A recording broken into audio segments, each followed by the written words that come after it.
All right, there we go, guys. Hello again, everybody. This is Derek, and I am back with you this morning for some painting. I plan to do some painting straight away. Okay, I lied. I do have a couple of things that I want to share with you right before we get started painting. I have 3 battalions here. I have the Verdun. These are all Hanover Feld battalions, or field battalions, or line infantry, if you wish. These are not the Landwehr.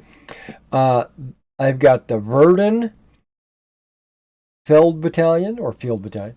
I've got the Bremen battalion, and I have the Osterode, or the Duke of York Feld battalion. And then I also have already painted the other 3, the Grubenhagen, Lüneburg, and the Jaeger Corps. I already have those painted and based and everything else. So once I get these 3 done, oh, I don't have them painted and based. I got the Jaegers painted and based. The other 2 are just painted and they're inaccurately based. I don't have them based to my game.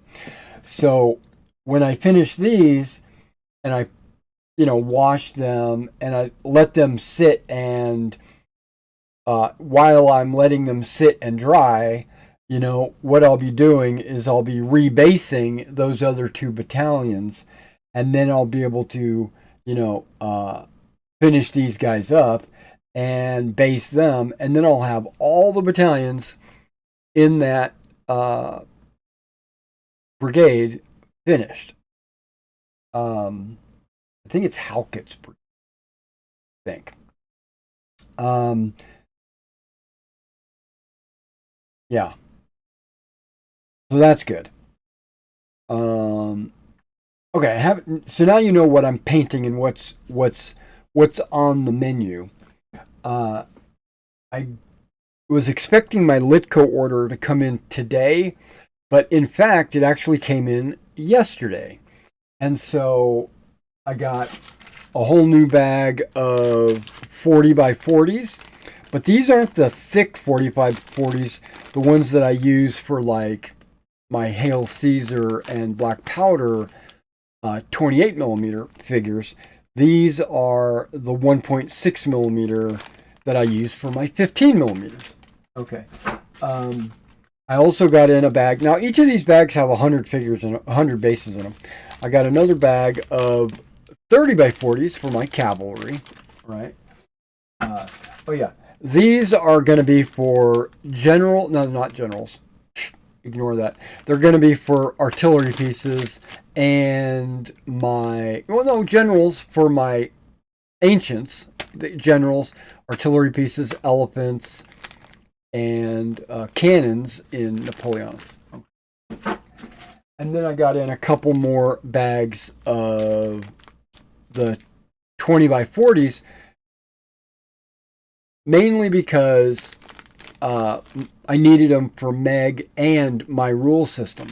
I have a couple of hundred already, but I went through my entire Quatre Bras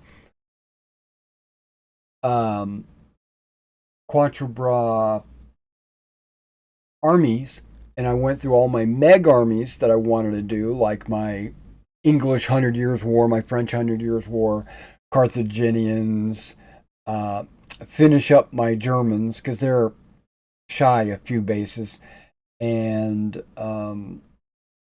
Republican Romans, right? So I wanted to do all of those in addition to my, the Quatre Bras stuff. So I knew the 200 bases that I had was not going to be enough to do it. So I went ahead and just ordered a bunch more. Okay, but that wasn't what I was excited about. What I was extremely excited about were these 2 little bags right here, which are the charge tokens that Litco offers. and we're going to check these out. I kind of want to just to see what they look like, how they feel. You know, my fingers feel, I don't know. Let's get some glasses where I can see what I'm doing. Also, I added another light over here, which might interfere with cameras and stuff like that. But the reason why I added it was I wanted I wanted a light that while I was painting was more of a behind me and less of in front of me.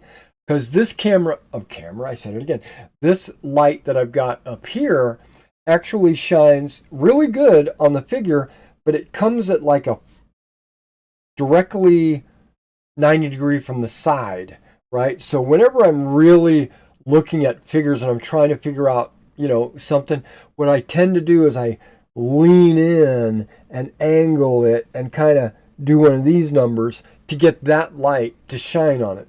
Where I wanted a light that I could put behind me. This is the same light that I've been using on my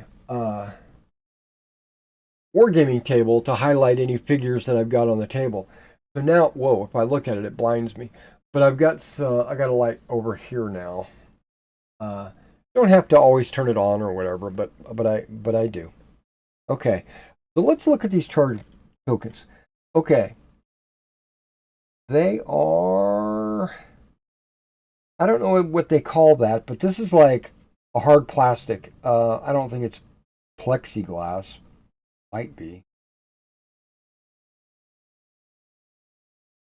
I don't remember what kind of plastic they say it is. But it's kind of a double arrow. Right? And it says charge on it. So if I had a unit out there and I needed a charge, I could just, just lay it on the table in front of the unit. You can't see it because of that. Yeah, so got a unit, needs to charge. Just put something on the table pointing in the direction of the charge. Yeah, and I got a selection of red. I think there's 10 in there. Yeah, 10 red and 10 blue. And I was thinking, British and French. But it doesn't matter. You can use either color for either side. And I don't know if 20 charge tokens would be enough, right? When I go through and I actually playtest my Quatre Bras battle, it'll be a solo playtest. Like I'll playtest against myself just to see exactly how the rules work. And it might take me a couple of days of moving tokens around and command and control, rolling dice and stuff like that, just to hash out all the different rules. But one of them is an observation I'll have to make, and that is how many charge tokens did I use during the game. And if it's less than 20, then that's fine. Now, obviously they can be reused, so it's really only in one turn how many charge tokens did I use.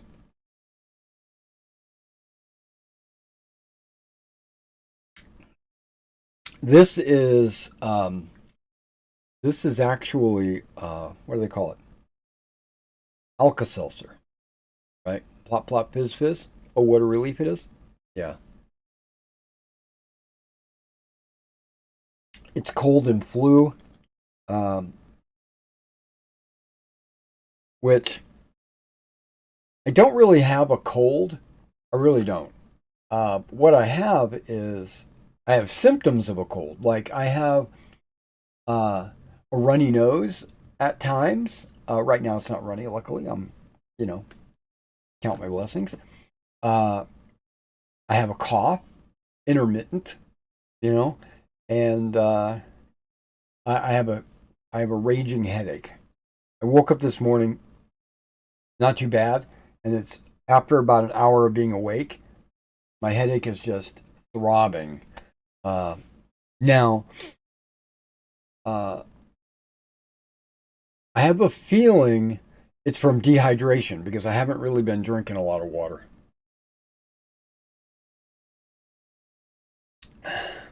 Dehydration out the nose, you know. Being stupid.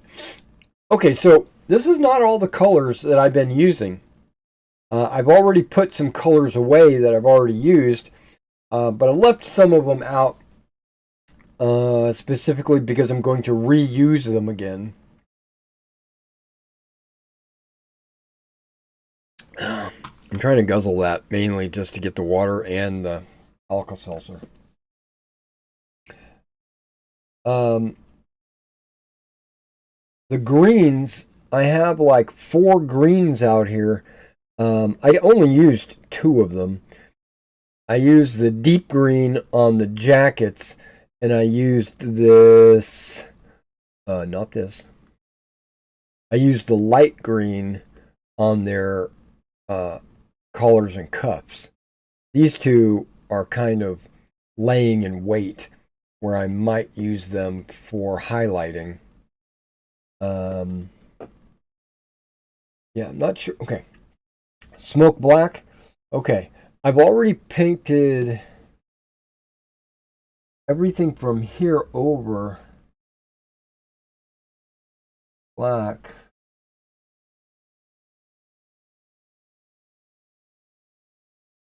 Okay, I pretty much finished smoke black. Okay, I thought I had it sitting in the middle. Usually I do that to let me know that I need to continue painting black, but I've already done all of them. Black. Collars and cuffs. Okay, so but there is going to be more black that I need to paint because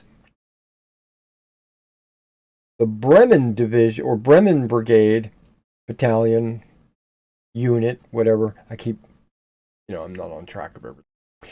The Bremens have black straps. Verdun and Osterode use white straps. So that's the only time I'm going to really need to use that. Because I've already done their feats, their hatses, I've done their packages, their ammo cartridge cases. I did their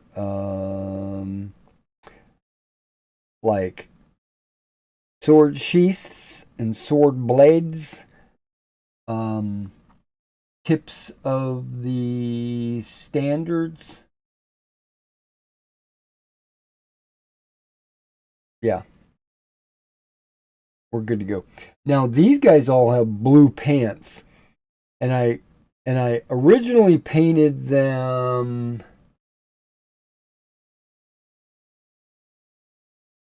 with a really dark color, a dark blue. It's not actually dark blue because this is dark blue, and dark blue is actually the better color. I think I painted them not light Prussian.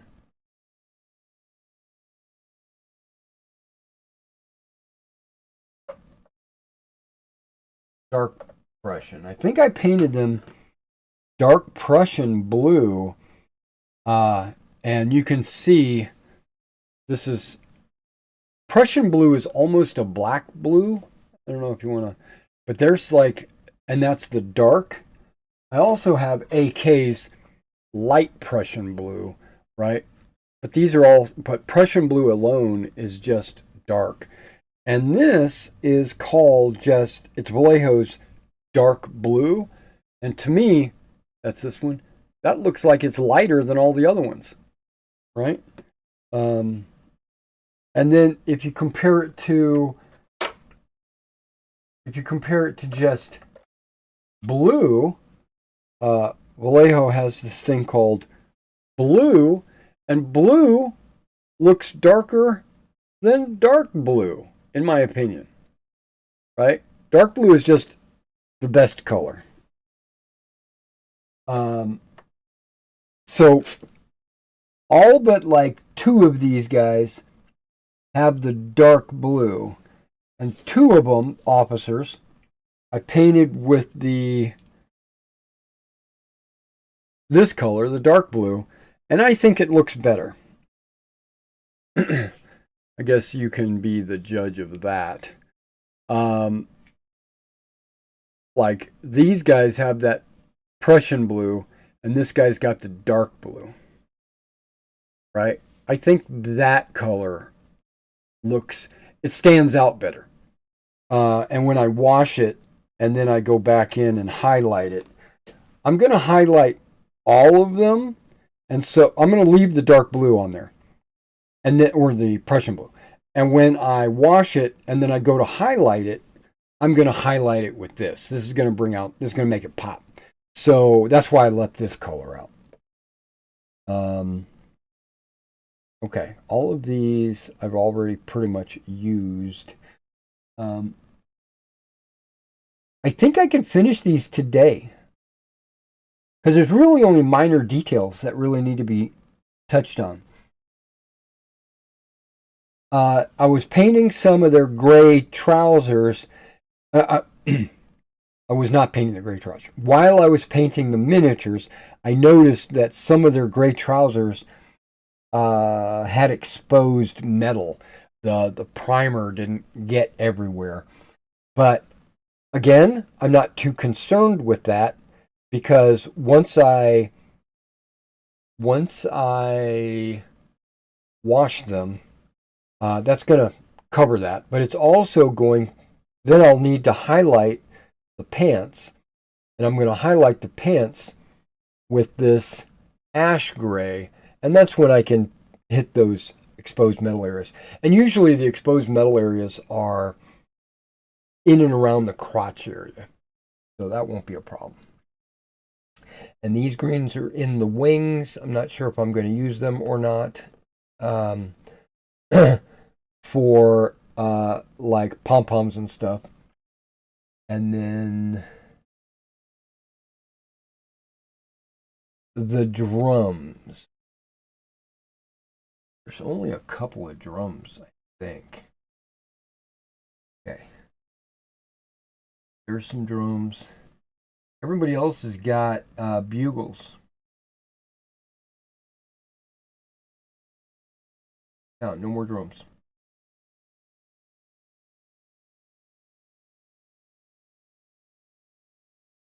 Okay. Give me a second. I'm going to eyeball my drums on the... We're going to paint the drums. We're going to paint a couple of things on the drums real quick just to knock them out.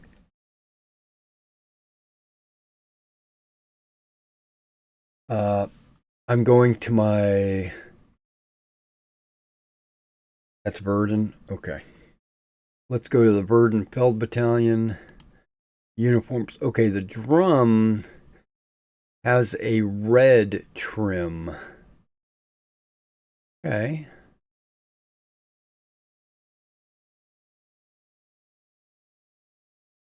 Drum has a red trim.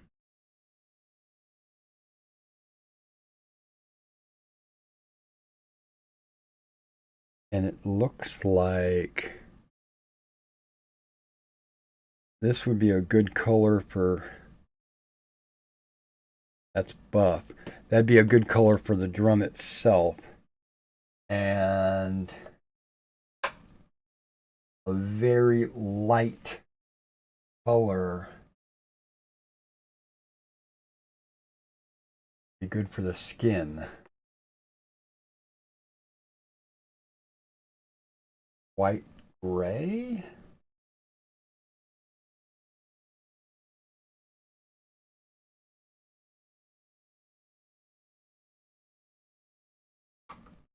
Beige is too we're going to use that. We're going to use this white gray. It's brand new.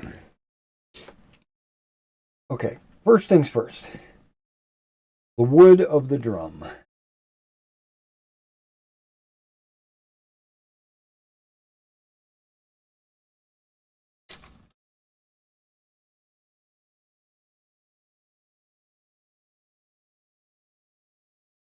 Since there's only going to be 2 drummers, those 2 guys, I probably don't even need a whole drop of paint. But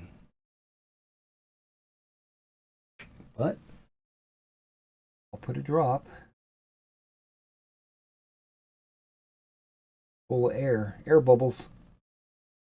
We get past the air bubbles. That's all I'm using that for. That away. I'm sure that the 1 drop would be.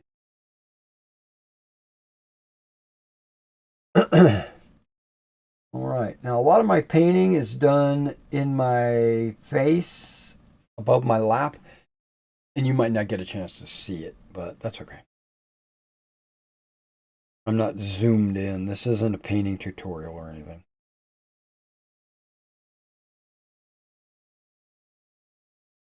Hold on now.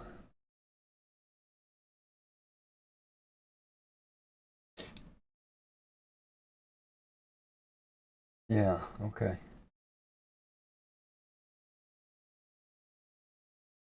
Not only is the skin going to be that color,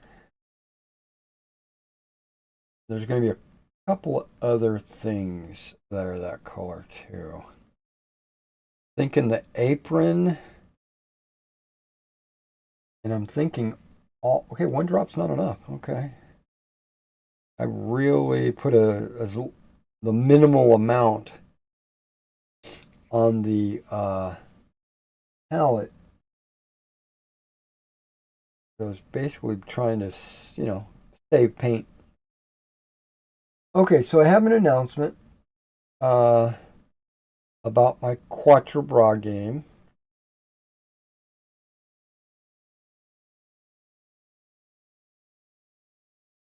And some things that I ordered. Okay. So I ordered these MDF boards a few months ago, and I used them to create some Meg terrain pieces, right? But I only used about a half to 2/3 of them, right? I didn't use all of them. Just the buff. Yeah.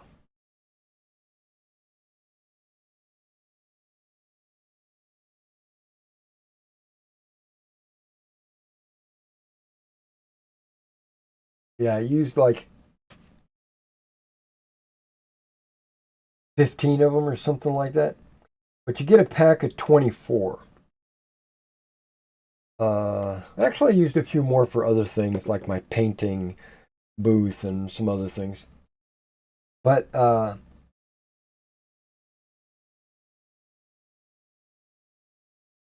I've been thinking of making some terrain tiles. A lot like the Meg tiles, but for the battlefield itself. So I could get a bunch. So I ordered another pack of 24, right? Because I was thinking if I wanted to completely cover my table, if I wanted to completely cover my table, it would be 4 feet by 6 feet. So I would need 24. And with the pack that I have, I wouldn't be able to do that, right? Because I only have like 10 left. So order another pack of 24. And what I plan to do is make a bespoke terrain board for Quatre Bras. My favorite battle, the Napoleonic period, and I already have, I've got a cloth blanket with the Quatre Bras painted on it, but that was done for 28 millimeters, right? So it's way too big. The roads are too big, the town sectors are too big, everything's too big. So I was going to do another cloth blanket, but then I thought, nah, let's just do a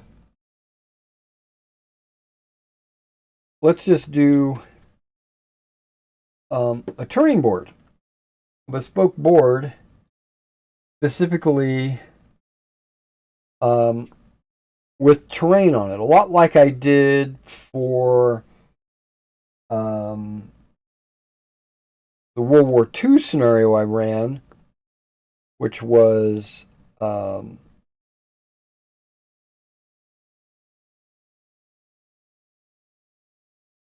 Lafier Bridge. Okay, since I'm here and it's the same color, I'm just going to do the haversack as well.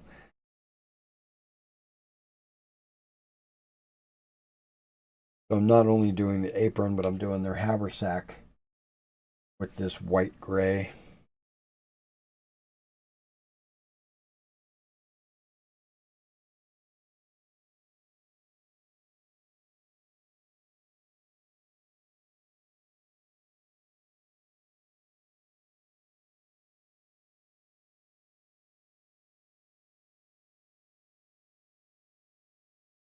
This guy's apron's a little...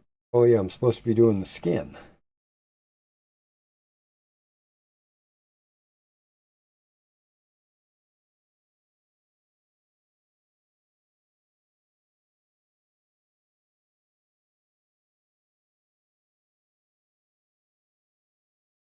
This white gray almost looks too white. Almost.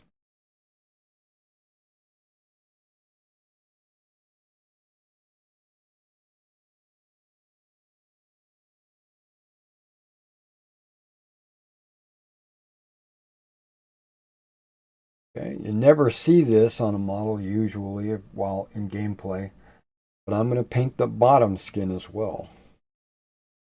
The underskin.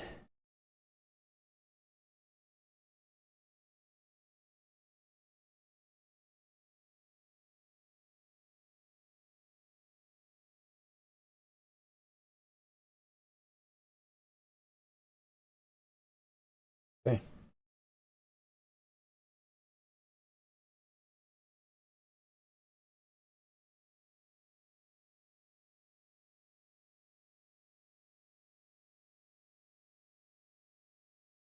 I guess I can go through and do their haversacks.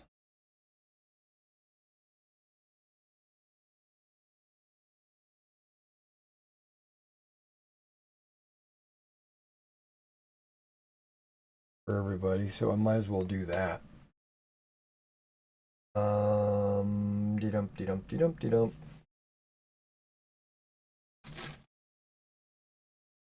Yeah. Okay, so we'll use this little bit that I poured out, but then I don't think there's going to be enough.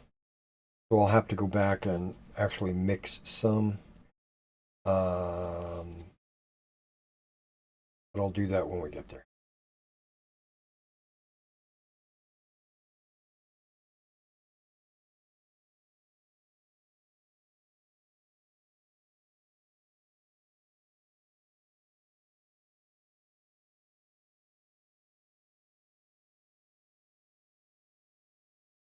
Now the canteen's resting right on top of the haversack.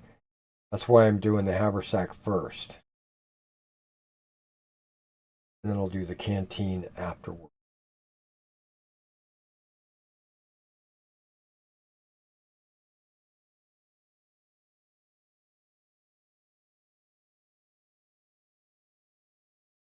Now they have the little bayonet sheath poking out from the bottom of the haversack.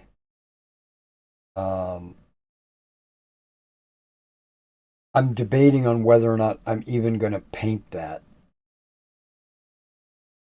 because it's just a little bitty 1 millimeter piece of, little penis sticking out from the bottom of the haversack. You won't even notice it.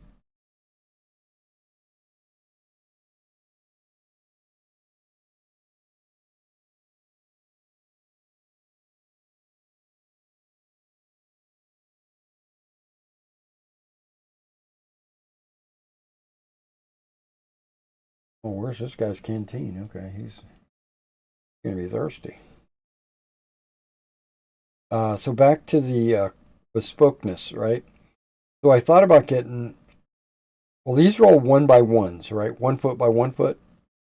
MDF boards, chipboard, whatever you want to call it. So they're extremely. So they're small. They're not like. It wouldn't be like a giant board, like a 2x2 board or something that I'm laying out, like I did with the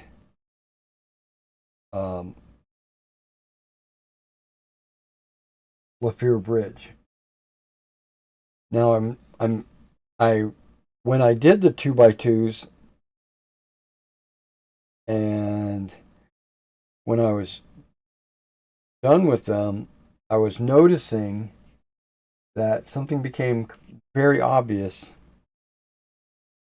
They take up a lot of room because they're specific. They're 2x2 and they're almost 3 inches thick.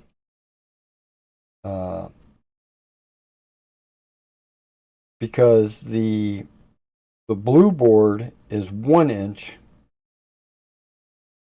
and the pink board that I put them on top of,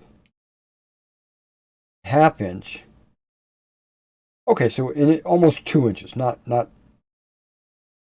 then with all the modeling that I did on top of them, it extends just a fraction of an inch, but still. So it's just over 1.5 inches thick. And 2 foot by 2 foot in size.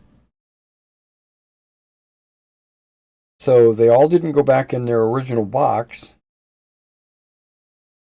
because the box was built for 1 inch tiles, not 1.5 inch tiles. So I was struggling with where to put them. Luckily, I had a couple extra boxes that I could put them in, which I did, of course. But that takes up a lot of room. So I couldn't. So when I switched from the ping pong table to the 6-foot table, I decided to go ahead and put those out in the garage.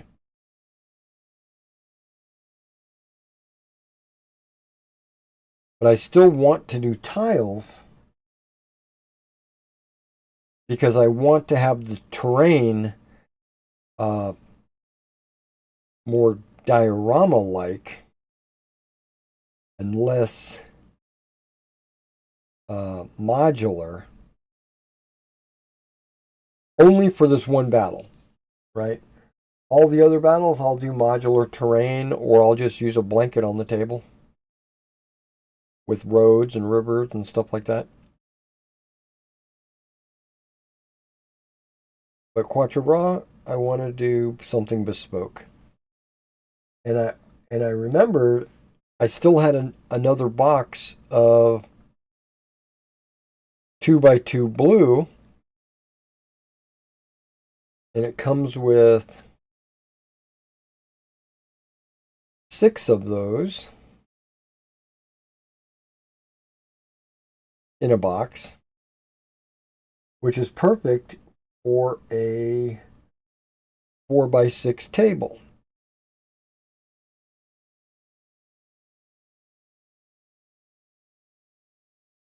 Now, if I was just going to use them flat, foam, put some grass on them, put some roads on them, they would be great. But what I want to do with my Quatre Bras map is put the gentle slopes up and down the various hills. You know, I want to texture in the rivers, the roads, the bridges. Well, the bridges, I'm going to have them removable so you can, and the buildings, they're not going to be glued onto the table.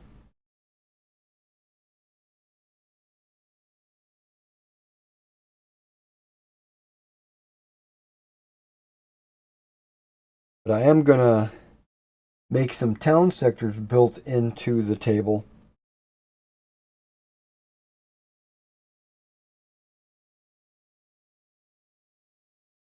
And then you can just put building models on top of those little town sectors. Same thing with the bridge. I'm going to model the road up to the river and then leave a space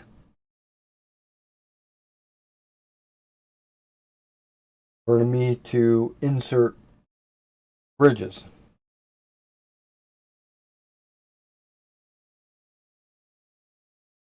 Now I thought about modeling hedges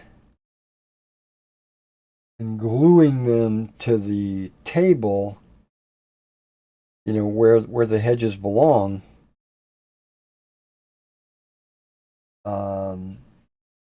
I might or might not still do that, because then I can really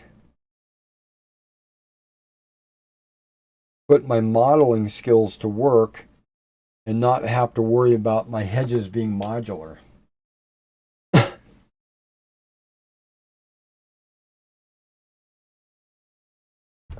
But that means the tile, when it's complete, will have a soft side. A soft side that could get damaged or whatever in transit. So I'm leaning towards making areas where the hedges belong, color coding them or whatever, and then making modular pieces that fit into that hedge location. So when I go to play, I just pull out the Quatre Bras hedge box and I put them where they belong. Same thing with the trees. Well, the trees in my game, I want them to be, I want area terrain to be flexible, where the trees can be moved around in the area so that when a troop goes through the woods, if the battalion is in a spot where a tree is, just move the tree. Slide it an inch or two off to the side, and it's still in the wooded area. And what I'll do is I'll put a different color down for the wood area.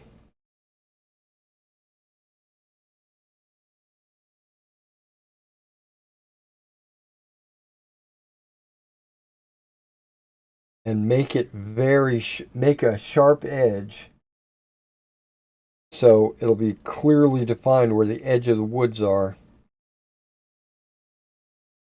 And not, now I've seen some people play some games, you know, World War II, Ancients, whatever, where they just throw trees on the table and there's no way for you to really know where the edge of the woods are. You know, you can guess, but in a war game, both players should really know exactly where terrain is, you know, for line of sight or cover, or that's why templates work real well because they have an edge.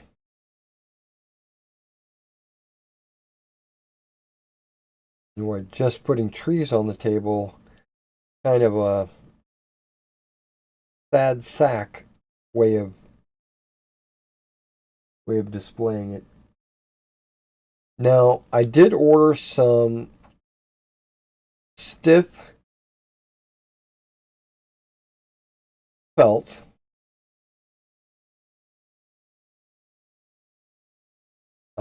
Specifically, I'm going to experiment to make some town sectors.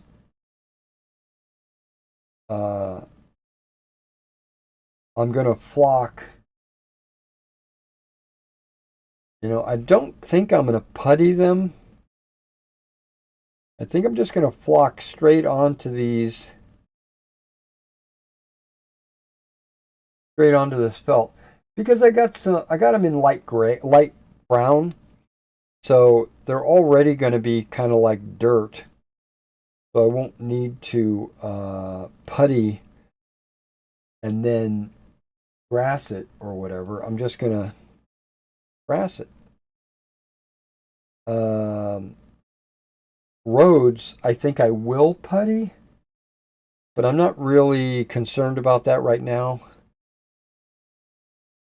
What I'm really concerned about is my bespoke terrain for Quatre Bras. But I will eventually be making some like wood templates and stuff like that uh, for random games or whatever. Mainly so that I can put them in the rules to show people, take pictures of them and show people this is what I mean by a woods area. This is what I mean by a town sector. Okay, this standard bearer has a haversack. Okay, and it's in his front. Very weird. You know what? Paint it.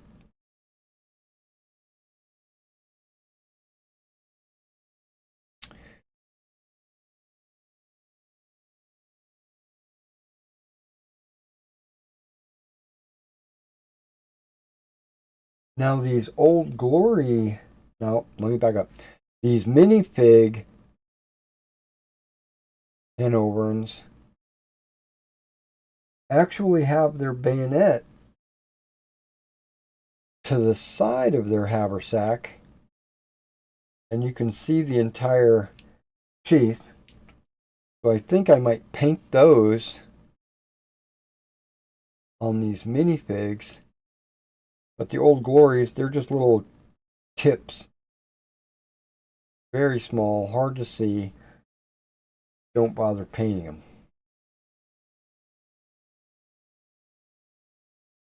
I probably will anyway because I'm pretty much anal when it comes to painting something. Okay. So let me check this guy and see if I missed his haversack as well.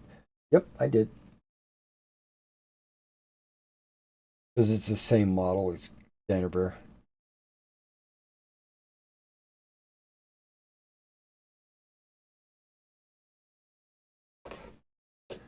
Okay, last stick with haversacks.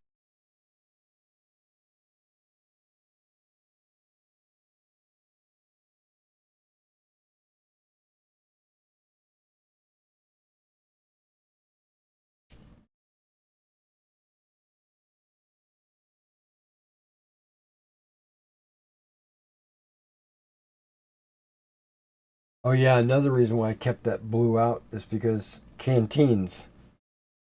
painting all their canteens blue. I am going to double check to see if all 3 of these Feld battalions have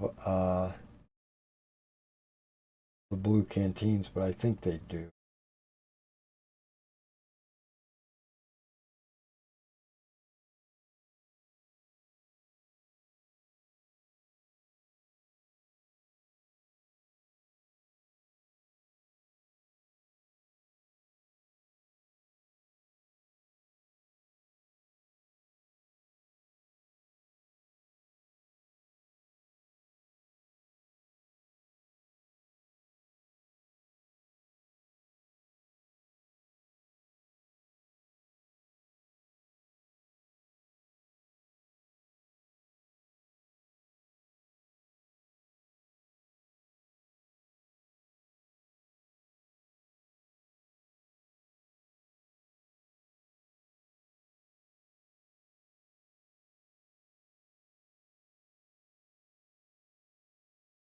Last but not least, of course, he's in a weird pose.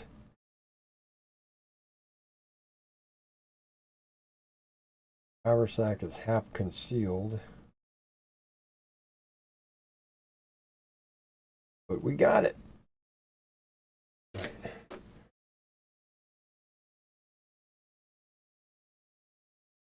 Won't be going back to that color, so I'll just put it away.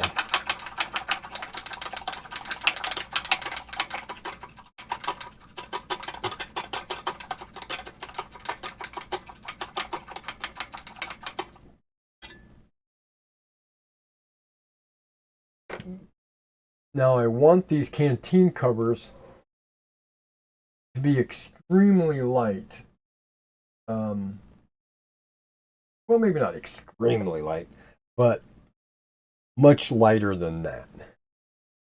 So I think I'm going to go with Viking blue.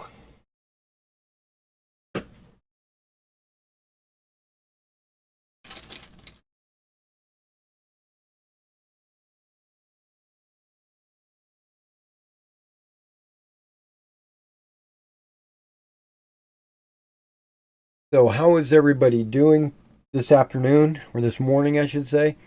I have like an eBay.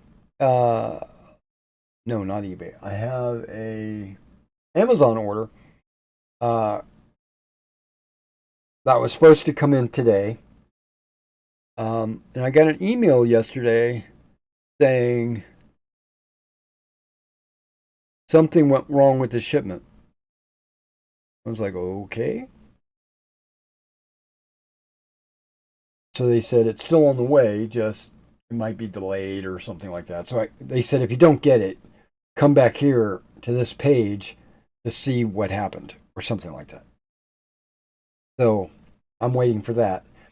And then this Sunday, I should be getting some more tacky glue, which is good because I'm down to my last bottle.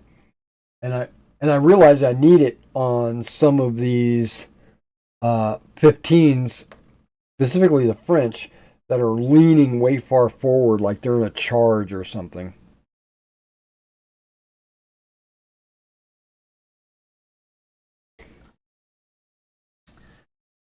Aleen's, tacky glue, okay, and then I've got some 12 by 12 MDF boards coming in.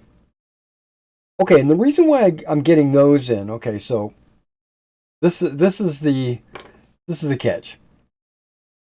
I'm making the 4x6 Quattro map. There's not hills everywhere on this map.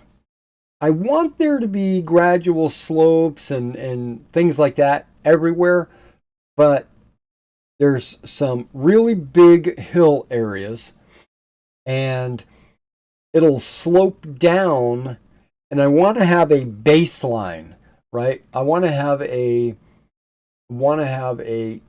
table line. Now I could put a blanket down and then just put these hills on the blanket. That would work just perfectly fine.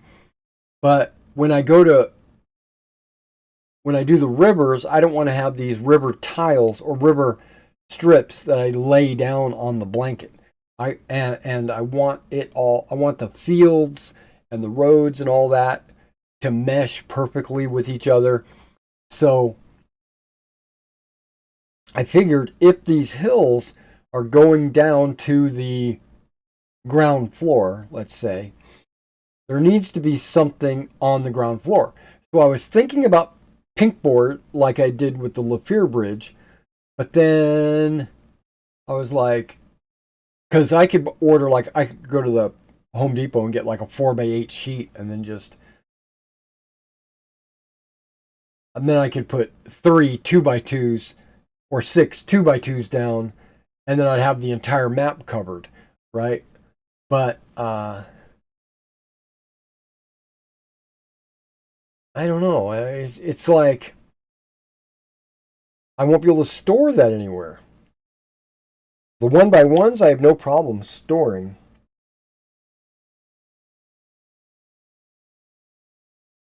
That's way too much. That's okay. Just doing canteen, so it's really just a drop.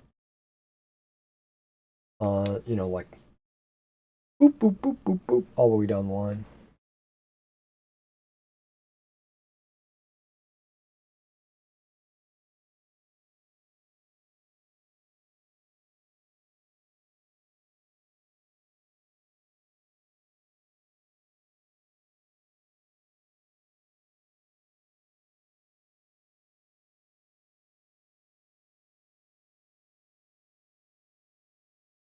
Let's just. Oh, that's right. Before I do this, I want to double check. I should have double checked first. It looks like I'm looking at Verdun. They definitely have blue. Line infantry. Bremen. Theirs are blue as well.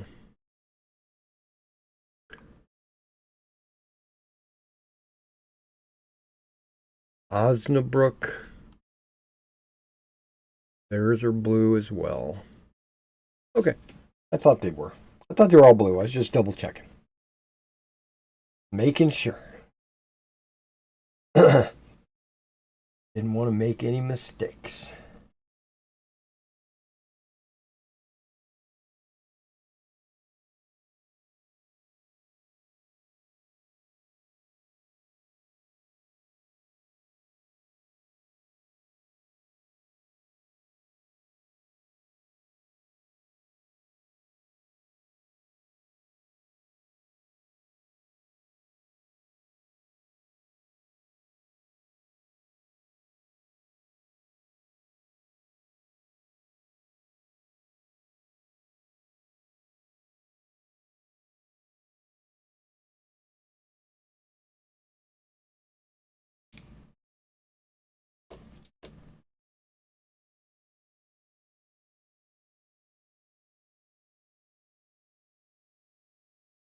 So I went to the garage. I got out my extra box of my 2x2 blue. What I'm probably going to do over the next few days is cut them down to 1-inch squares. I looked at the map of Quatre Bras, the one I'm working with. I've got my 1-inch squares on my map. And I can see that there are a lot of areas that don't have any hills on there at all. So they would just be these MDF tiles laid on the table in those areas. Now and then everything else will have like gradual sloped hills or what have you.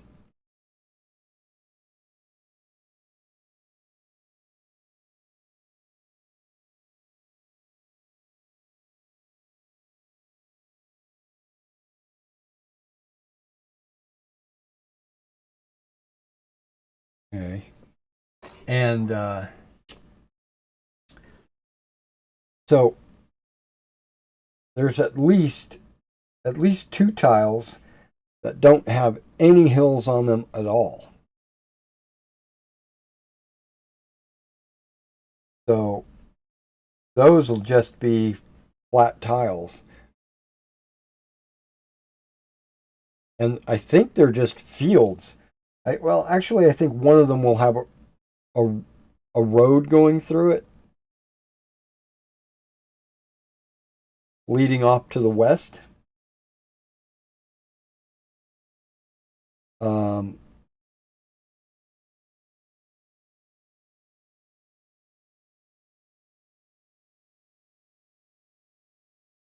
but I think one of them is just fields. So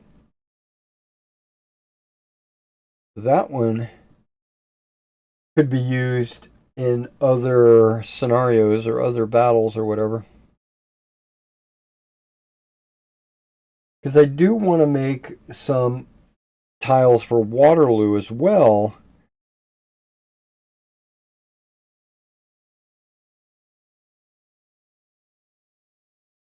But I think the majority of the Waterloo tiles are going to be flat, I think.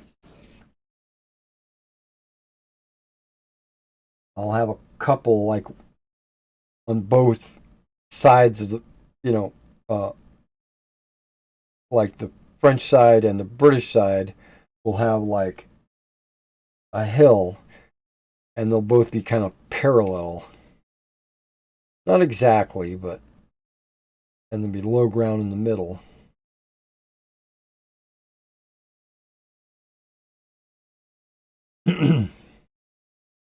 So that would just be a bunch of tiles just laid out. Some with roads, others with just fields.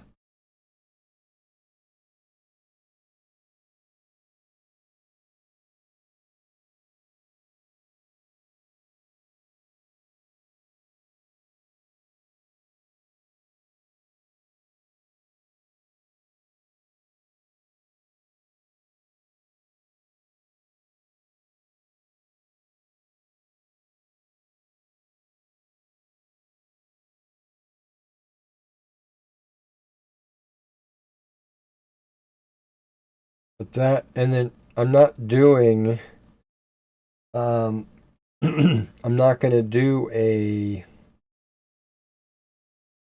full on battle of Waterloo. What I plan, the scenarios that I plan to write is the left and the right, and the Prussians. Kind of like 3 battles. And I'll give the players an option, that if they want to connect all 3 tables and do the entire battle, this is how you would connect them.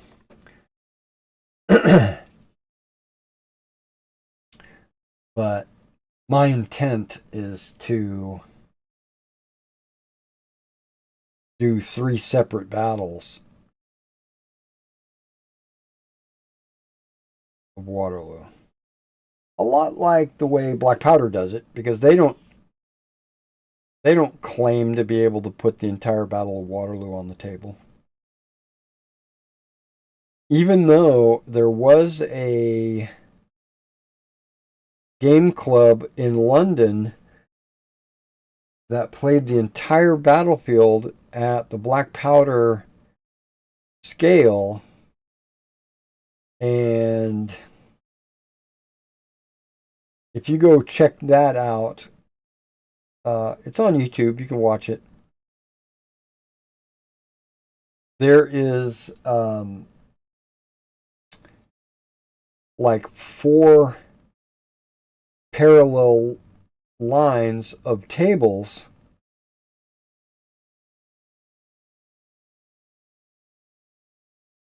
and as you move across the battlefield, you move from one line of tables to another line of tables,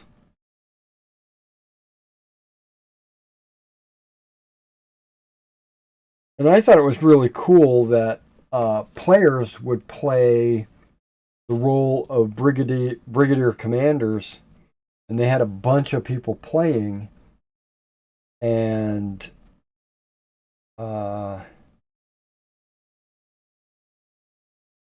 overall commanders like Wellington and Napoleon would send dispatches by courier down to their corps commanders, who then would have to send dispatchers down to their divisions, and there would be a player playing the corps commander, and there would be a player playing the division commander, and then the players that are actually moving the battalions on the table are the brigade commanders. And then they would they could alleviate dispatches by moving their figures and touching the brigade commander, and then he could just tell him what he wants to do. Or give him his orders directly. But if they're not touching, he has to write it down on a piece of paper and send it. And I think it was like 40 feet wide, this battle. It was very wide. It was like 40 feet. And then each of the tables were like 2 or 3 foot width. And if you got 3 rows of that, now understand that the back rows of both of these tables were probably not ever used, or used very seldomly. Maybe when the Prussians came, they used the far right side, the back 2 tables. But the majority of the fighting took place on the center 2 rows. And it was pretty cool. I mean, the concept was really, really good. I liked it. I'd love to play in a game like that.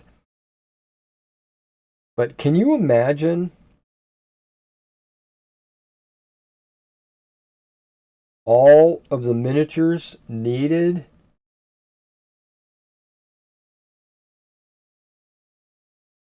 to play the entire Battle of Waterloo at the battalion scale, where a battalion is anywhere from 24 to 36 figures?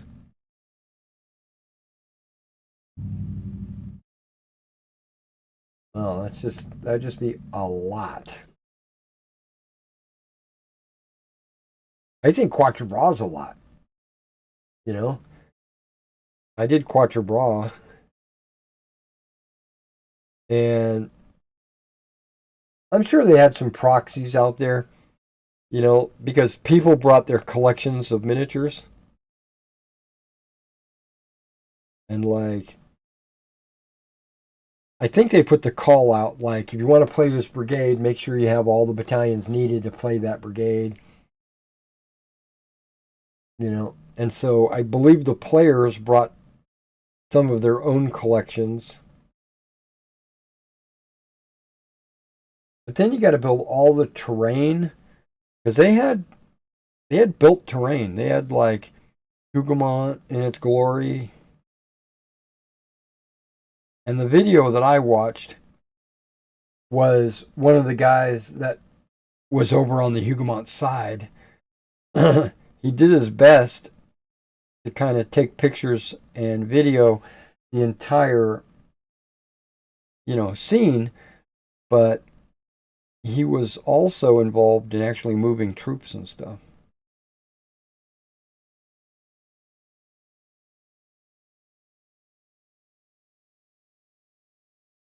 Okay, so when I build my Quatre Bras table, I'm going to have the roads on the tiles, and then the river. See, that was what I was going to get at, and I got distracted by myself. But the river is, I want to use like liquid texture on the tiles to show the water and stuff, the lake and the swamp and all that. Because there is a swamp area. Um,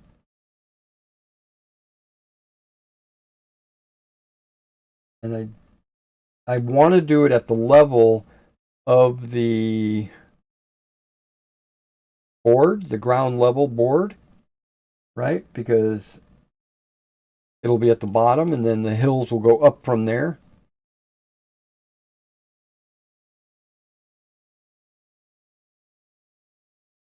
So I don't know if I'm going to use paste to like do the banks, or if I'm just going to put the water texture down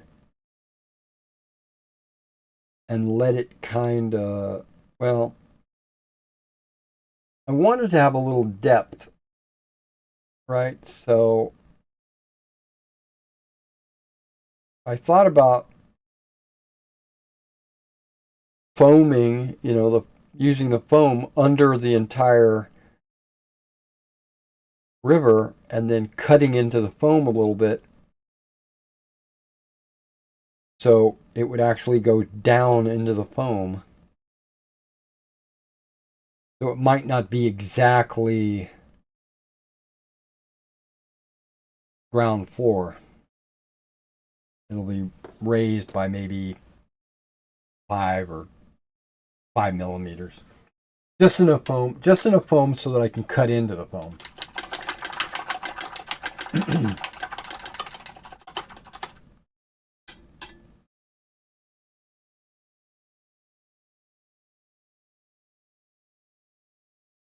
Okay, we're making progress. I'm doing muskets. Last thing is straps, but we're going to do muskets. And then I have to do some minor details like pom-poms and stuff. Yeah, I'm very happy. I'm progressing pretty good with these guys.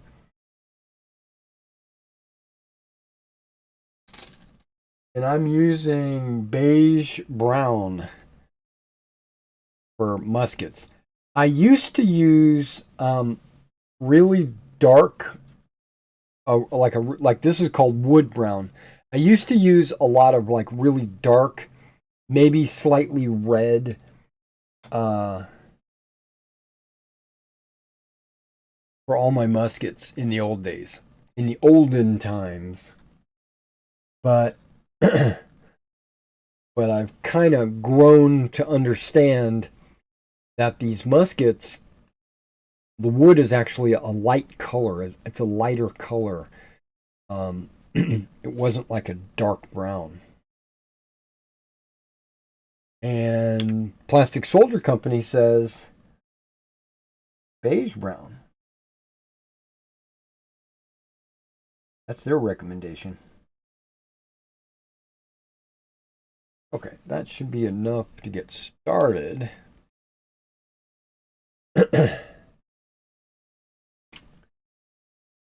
Boop, boop. There we go.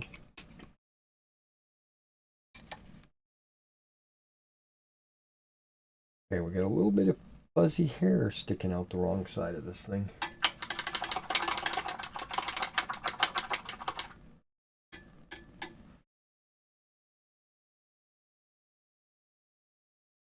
Yep. This brush will have to be rebuilt. It looks really good like that, but that's too fine of a detail.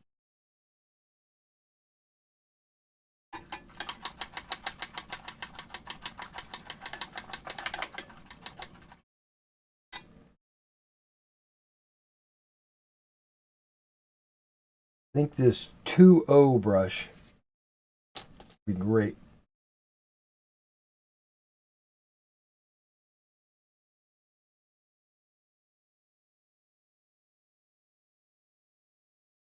golden maple. 2O.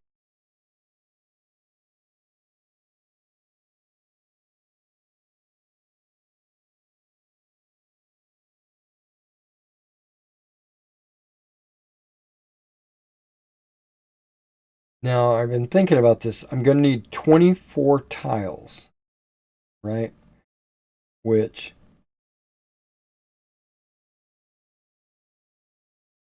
they're only like 3 millimeters thick, the tiles. So a pack of 24 is only like maybe 2 inches thick. Whatever 3 times 24 is.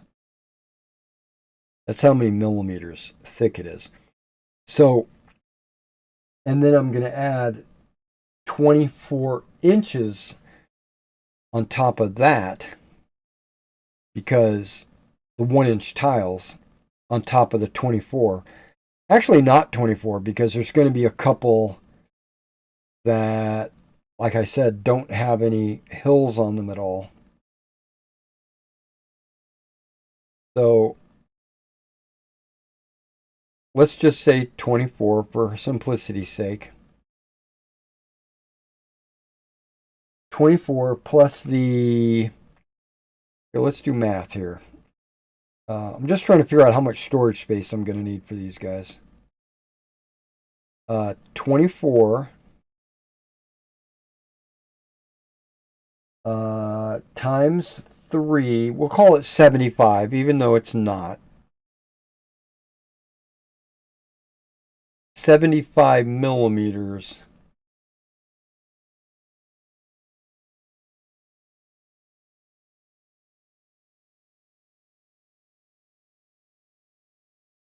Right? Yeah, so 75 millimeters is just, we'll call it 8. 2 base widths? No, 3 inches. So it's like 3 inches thick. So it doesn't, I wouldn't even count it as inches, really. No, 24 to there. Yeah, so like 27. If I really want to, we can up it and just call it 30 inches. Because, yeah, 30 inches, right? So 24 1-inch tiles,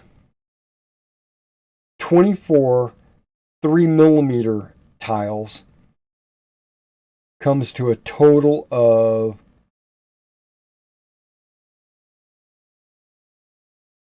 27.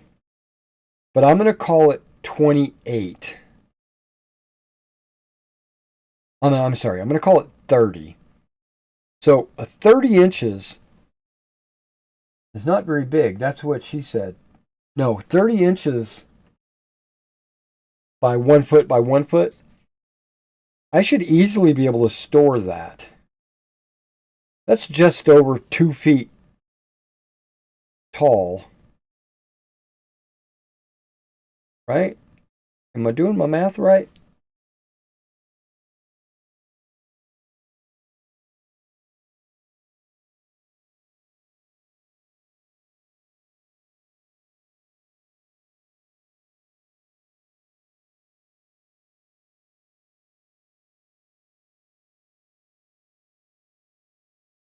So like that box that I've got right there under my table, you can't see it. I keep a lot of spare foam for terrain building in it. It's got scraps, but it's a big box.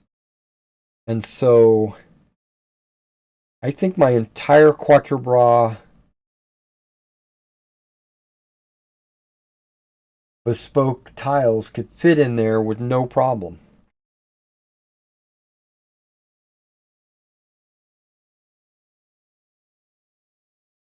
So once I actually get these get started, which I might do a little bit on it tonight, you know. I'm not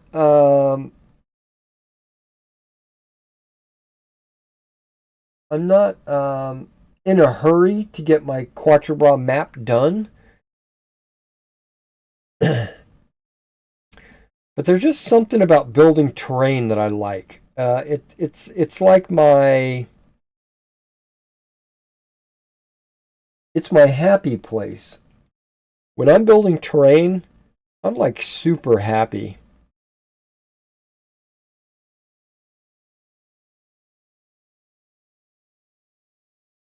I am I am down with the sickness.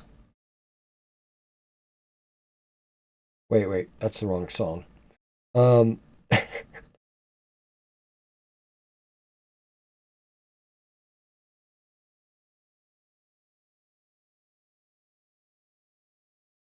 play a little saliva.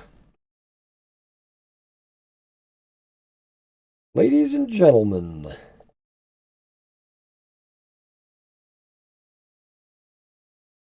that's one of my favorite songs. Saliva, ladies and gentlemen. If you haven't heard it, you should listen to it. The NFL turned me on to that song and Saliva. Basically, I was watching a NFL Network uh, show. I don't remember which one it was. I don't have the NFL Network anymore. It was included in my cable package at one point, and then it became premium where you had to pay extra for it. Uh, and I didn't pay extra. I didn't see the value. I only watched it like once a week. And I'm not paying extra for a once a week kind of thing. But when I watched it, this is many years ago, 5 years ago, maybe longer. I was in our, we were in our other house actually, but I watched an NFL show on the NFL Network, and it's some kind of, what do they call it, analysis, where they're talking about players or whatever. It wasn't a game, but in the background they had this song playing, and I'm like, that's got a catchy tune. And I said, who is that? And I figured out who it was, and I found the song, bought the CD. I actually have the CD around here somewhere. Back when CDs were a thing. Because I bought it so that I could play it in my Jeep on the way to work or whatever.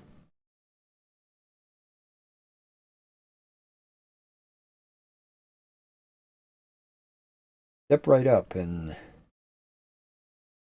be amazed at the spectacle.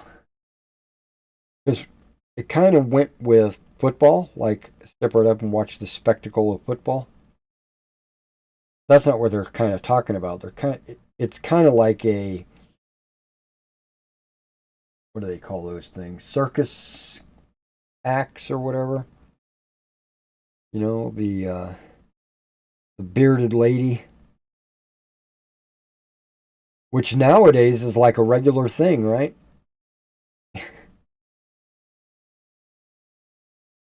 Sorry. I'm a very political person, and it really takes everything in me not to bring up politics when I'm streaming or playing games, recording or whatever. I have guys that I play live with, like Traveler or whatever, and I really want to make some comments about what's going on in the US and internationally. And it takes all of my willpower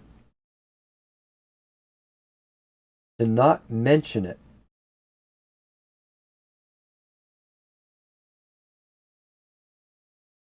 I don't know if you guys watched my latest Traveler stream, but we started with 7 players. Over six, well, 7 weeks ago. 7 players. A couple of weeks ago, one guy dropped out because of some family issues. He was being polite, right? It was like, I won't be able to get to the games, and it would be unfair to everybody else, and to reserve my slot and all that. I've got this family thing that I'm not going to share with you guys, but it was a legit family thing. I get it. Totally cool. If you want to bow out, you know, thank you for letting me know that you're bowing out. Okay, so we were down to 6 players. That was a few weeks ago. And then just before this last game, days before this last game, one player says, I'm not feeling it. I'm not enjoying the game. So I'm going to dip, which I get it. Okay. Some people don't like the way I run games. Some people really, really, really love the way I run the game.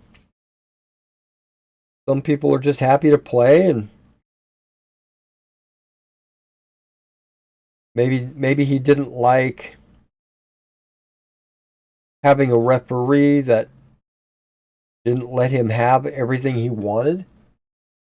Or maybe the story wasn't really what he wanted. Or maybe my play style is not his type of play style. Maybe he wanted to sit in the ship and role play out every single minute of his day. I don't know, because he never told me. You know, he didn't say, this is what I was expecting. So I'm thinking about dropping. It was like,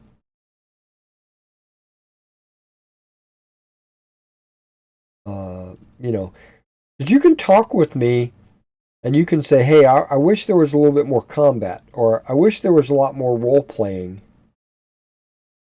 or I wish there was a lot more dice roll on charts. Because Traveler is definitely full of dice rolling on charts. And I try to avoid those at all cost. Even though the game has them, they're not supposed to be a crutch. Like, you're not supposed to rely on these dice charts.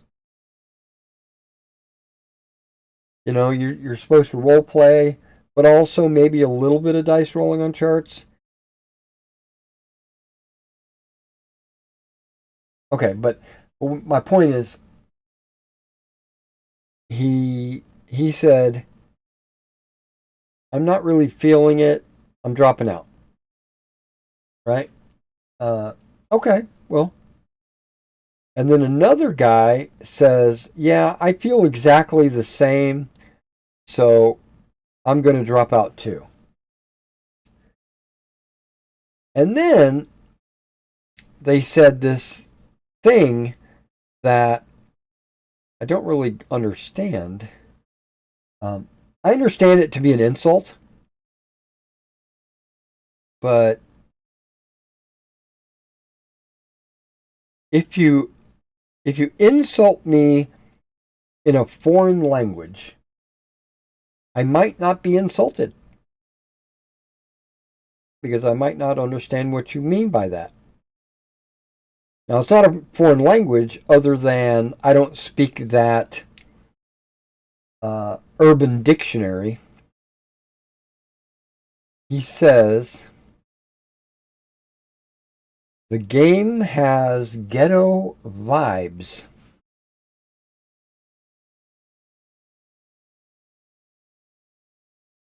What does that mean?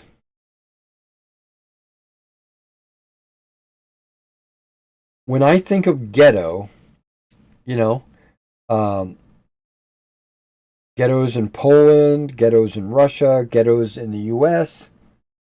When I think of ghetto, I think of underdeveloped, dilapidated, rundown housing, right? Cheap housing for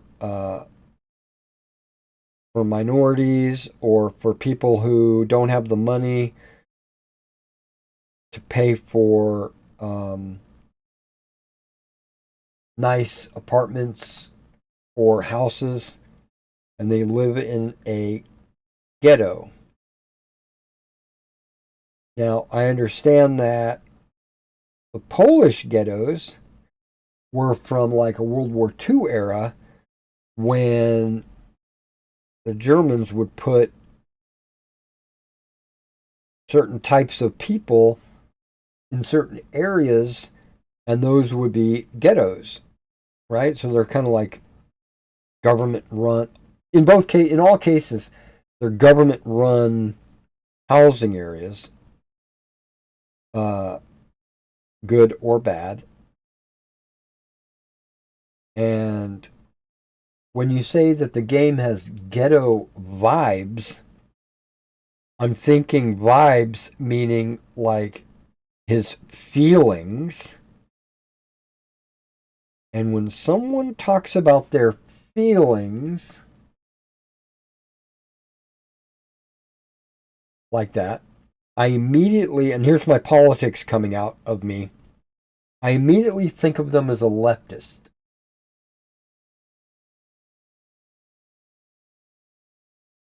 Because a right leaning person would never talk about vibes or feelings.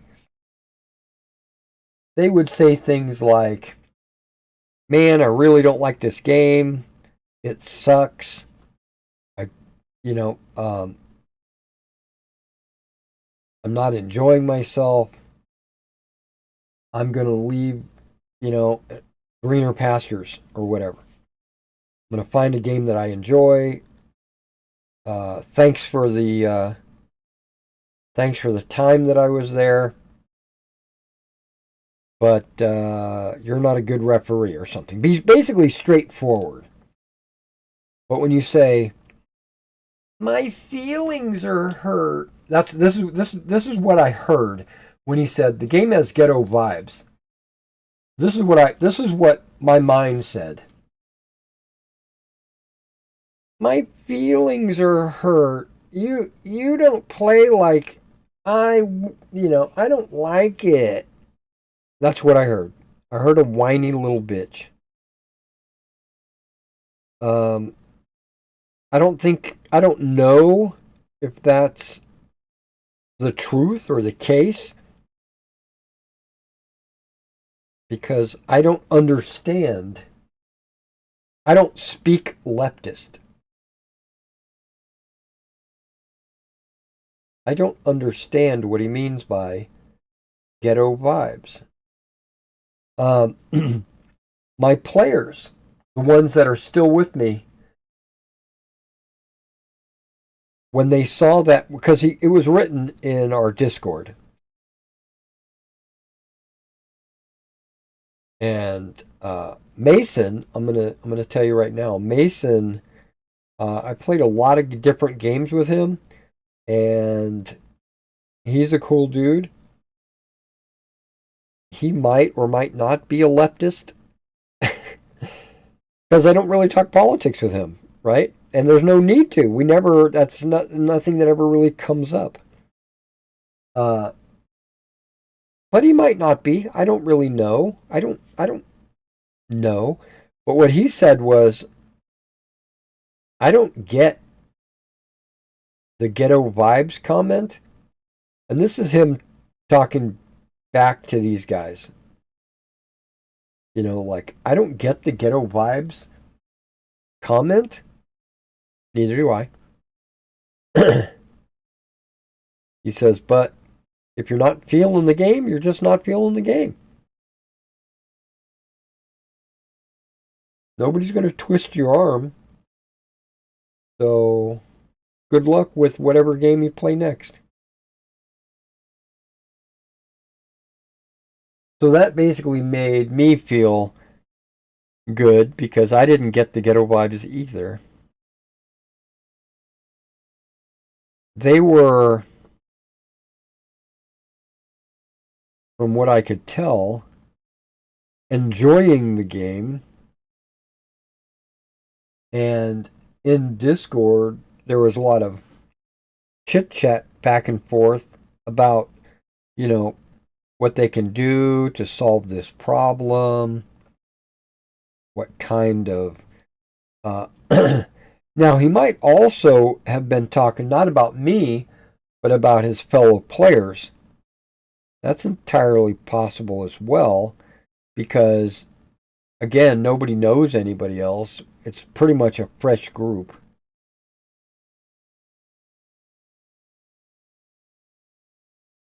I know and have played with one of the guys in Star Citizen, and I played with and know two of the other guys because I played role playing games and miniature games with them.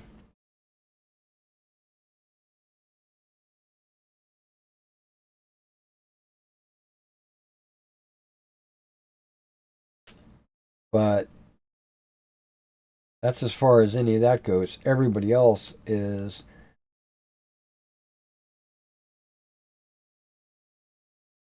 um, an outsider or a new person to our group.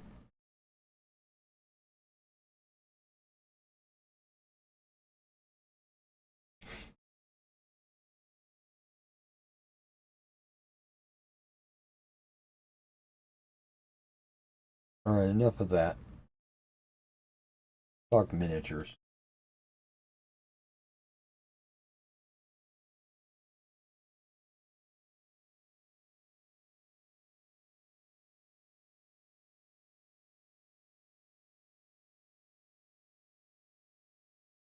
Building terrain.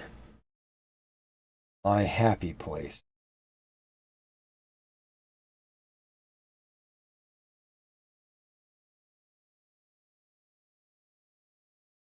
I think I'm going to get these guys done. Okay, let me lie a little bit. Not finished, but fully painted. And then maybe a wash applied. I could probably. It might not be based.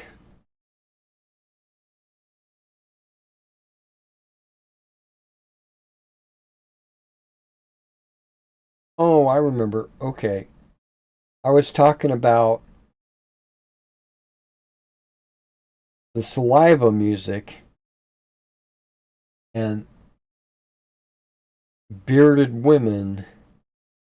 And then I got into the transgender thought, which brought me to my traveler exodus. I made a joke in the traveler game about I think these guys left because now there's a woman on the ship. I'm sure that's not what it is, but it is coincidence. There's a uh, there's a female NPC who joined the ship, and she's a professional dancer, and she got caught up in the wrong crowd and actually became an exotic dancer, and was recently thrown out of a toxic relationship with a guy on a moon somewhere, and she latched onto the first thing that came by, which was the players. Like, take me in. And they said, okay, we'll rescue you. And now she's working on the ship as a cook and entertainer.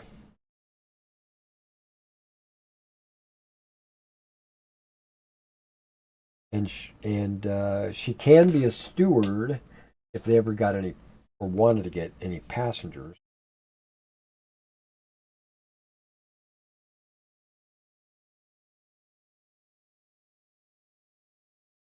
Okay.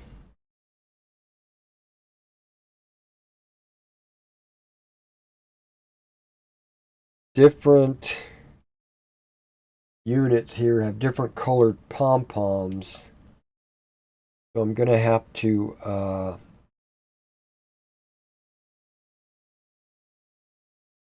double check those next.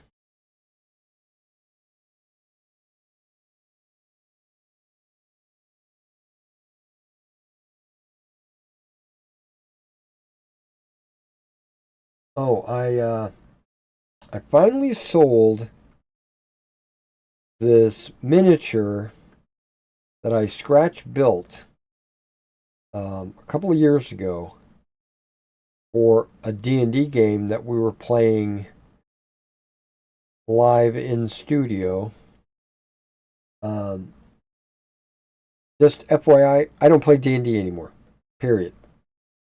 But this miniature I scratch built is called the Ogre Mock, which is a demon prince of the elemental plane of Earth.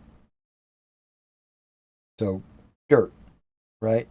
So I made this dirt miniature out of cork, right? I took a bunch of cork board and I stacked them on top of each other to make the arms and the legs and the torso. And there's not really a head. There's just some eyes, which aren't really very defined. They're just kind of subtle. But my point is, I built this thing a few years ago, and then I realized that I didn't need it. I wasn't playing D&D anymore, and that was a very unique model because they don't make that model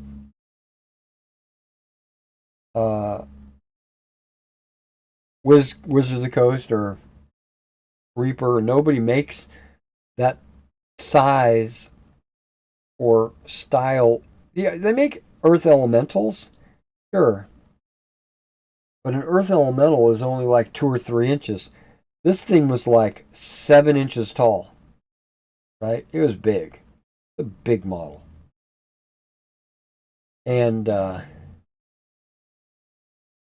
put it on a 4x4 base, and I put it on eBay and advertised it as the Ogre Mock. And I was originally selling it for, I don't know, $100, no, $10, $15 or $20. I don't remember. But just recently, like yesterday or the day before, it sold. It's been on my eBay store for 2 years. When it sold, I almost jumped through the roof. I was like, oh my God, I finally sold this thing. And then I struggled finding a box that would fit it. I was like, oh my gosh, I've got this 7-inch tall fragile. It's fragile because it's homemade with cork and flock and all different kinds of stuff on it. I was like, this is going to be a challenge finding a box for this. I mean, I could find boxes that were 7 inches tall, but they weren't big enough because the arms stuck out. Or, various reasons I couldn't find a box. And then I stumbled upon this box that I got. It wasn't my box. It had Alex's name on it. But apparently he just gave me the box, for reasons. And I was like, okay, it'll fit in this box. It'll be a little bit big. The box winds up being 16 inches long by 10 inches by, I don't know, 8 or another 10 inches. And I was like, this is a giant box. I don't think this is going to fit in my mailbox. And so this morning, I took all my packages out there, which there were many. And it was raining, very, very slight rain, but it was raining. And I was like, I can't get to this big box because the way I carried everything out, I had, it was on the bottom and all the other boxes were sitting on top of it. And I didn't want to put anything down because it was raining and boxes would have got wet or whatever. It was a drizzle. It really wasn't rain, but the ground was wet. So after a little juggling and shuffling and stuff like that, I finally was able to get this box into the mailbox. And it slid in all the way to the back. And there was enough room to put all the other boxes in front. And I was like, damn, I was able to put everything in the mailbox. I didn't think I was going to be able to do it.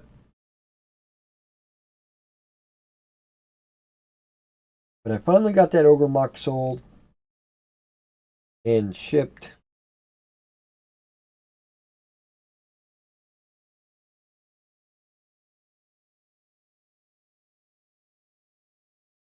Speaking of shipment, if you ever spend more, well, not ever, the current promotion on the website or the eBay store is if you spend more than $40,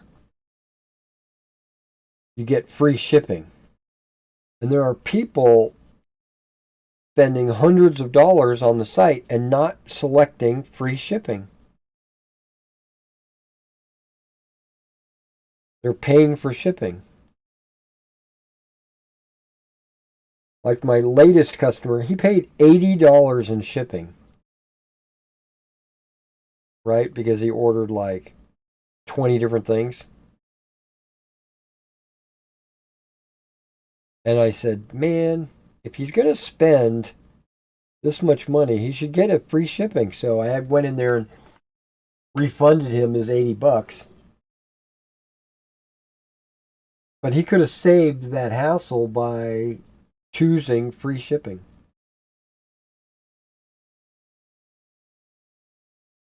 I guess people don't really pay attention to the shipping drop down.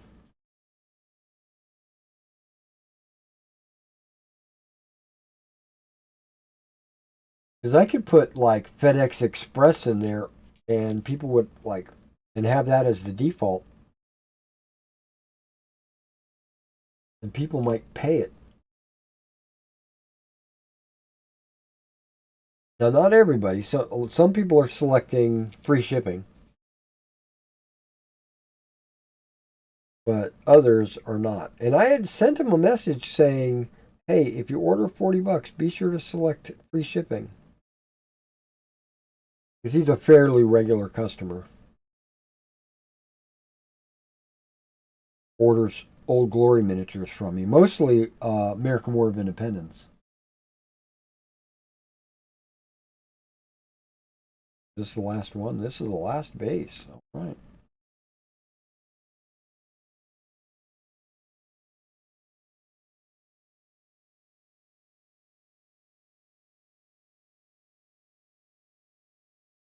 And I appreciate his business, and I'll refund him his shipping.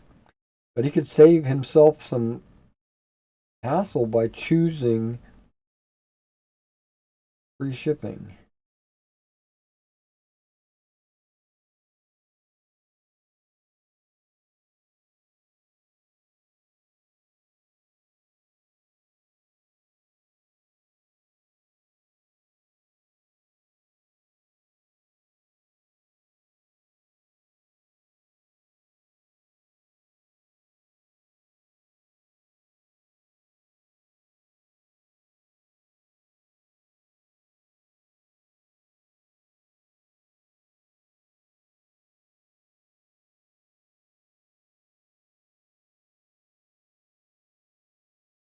Oh, another reason why I might need black is because the bayonet and the barrel, not just the straps.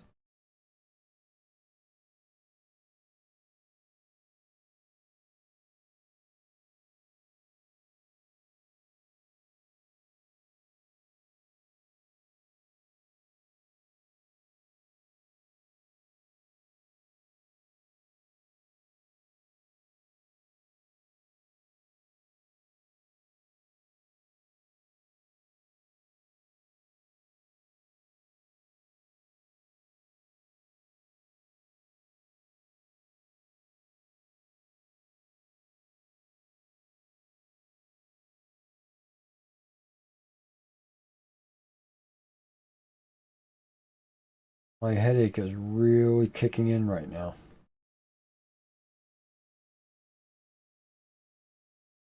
It might be sinus related because I feel like I've got a sinus congestion or something, right? Because I've had a runny nose the last few days, but, or week actually, but over the last couple of days, my nose has been clogged and it's not running.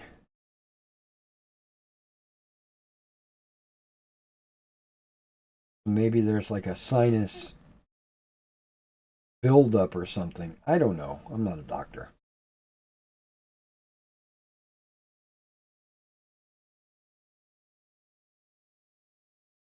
This morning I blew my nose and got some snot out of it, and I could breathe. Right now I can't breathe. I'm breathing through my mouth.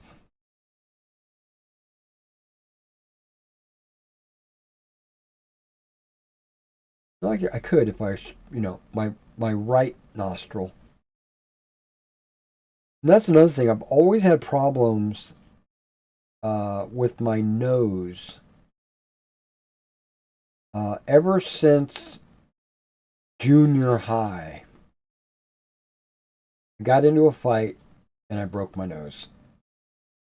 And ever since then, I've always had a little not, whatnot with my nose. Okay, all the wood furniture is done.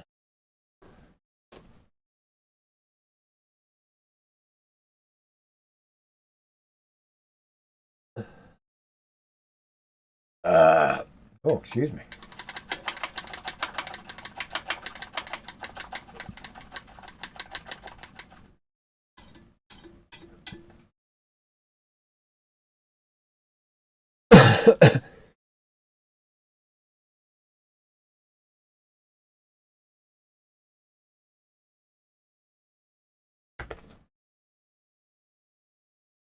Okay, we're gonna do some pom poms. Pom pom pom poms.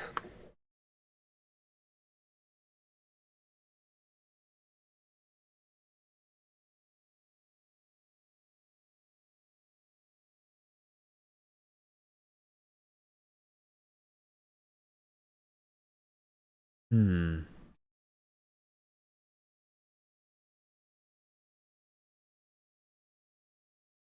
Oh, right.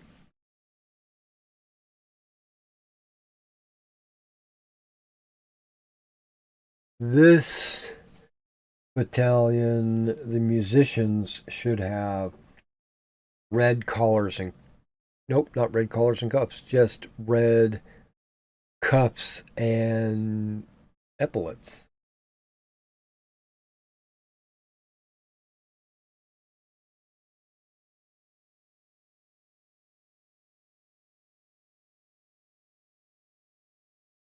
Looks like green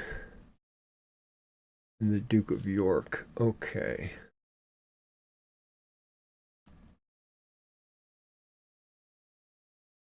What?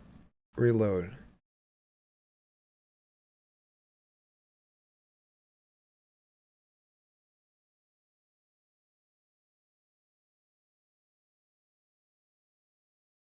Okay, this unit, traditional British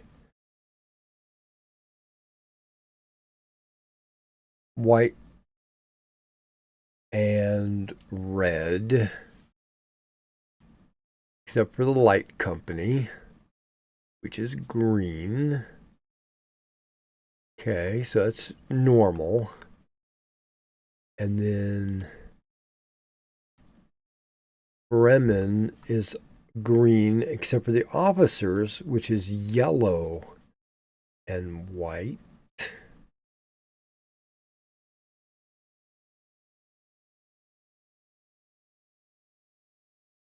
Okay. Um,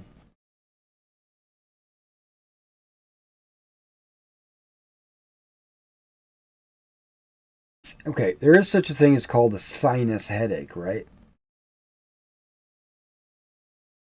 That's probably what this is. Because it's right over my left eye, like right where my your sinuses are right in this area, right? So I think it's like right here. It's always the left eye. But that's because my nose is broken. I don't know. Maybe.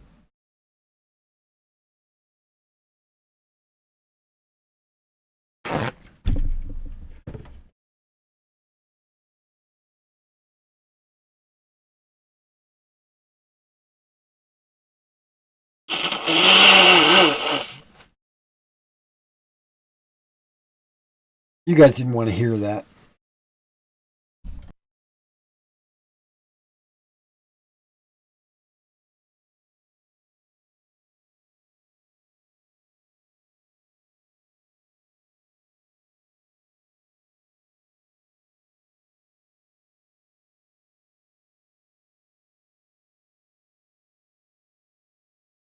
I didn't realize it was as bad as it was.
Wow, there was a lot of phlegm in my left nostril. The right one is clear. It seems like I can breathe. I can, when I was blowing my nose, nothing happened on my right nostril. It was my left nostril, right where the pain is. So maybe there's something going on with the left side of my sinuses.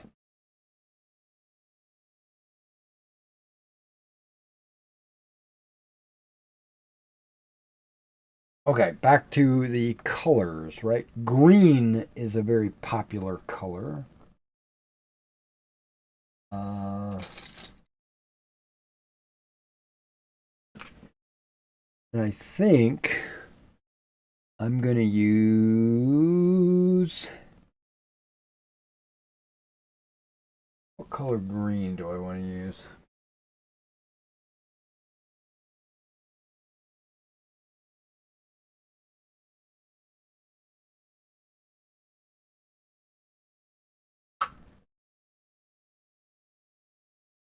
Green skin is actually a really good color green.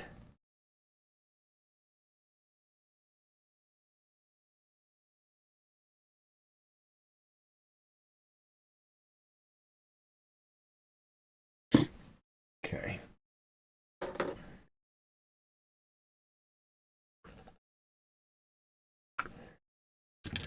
All right, we've been on here for 2 hours, but I am not stopping. Um, Green skin is actually a really good color green, actually. Just a basic green color.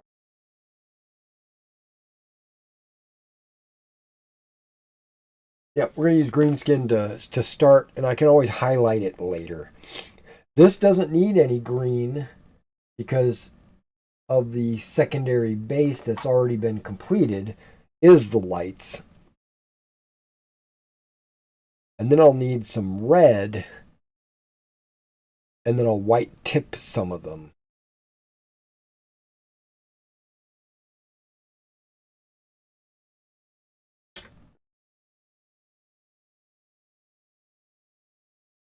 The Hanoverian officers that are still wearing Hanoverian uniforms should have a yellow and white plume.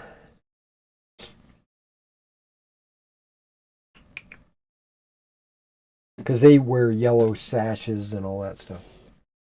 Okay. But if you're not an officer and you're part of the Osterode,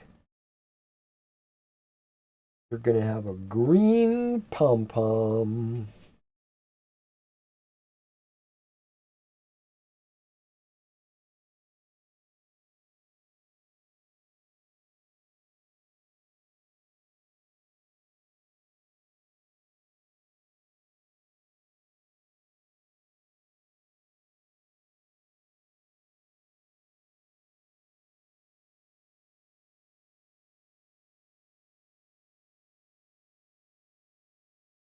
Now, the kitchen is just, like 15 feet away from me right there.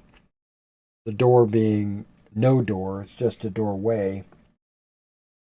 And the stove is right there. And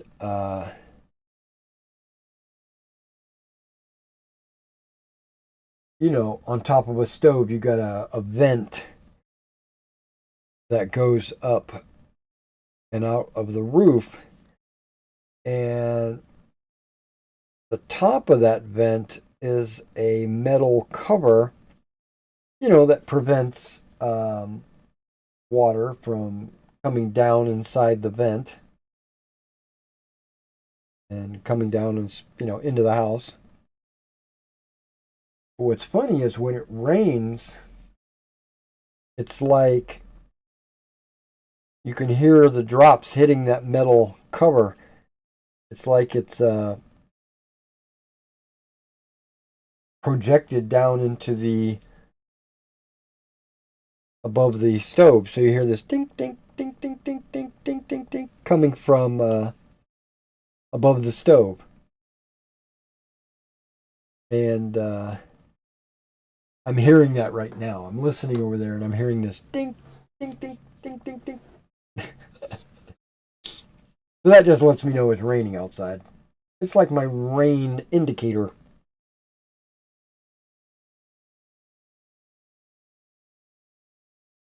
Yeah, I'm starting to get a little hungry.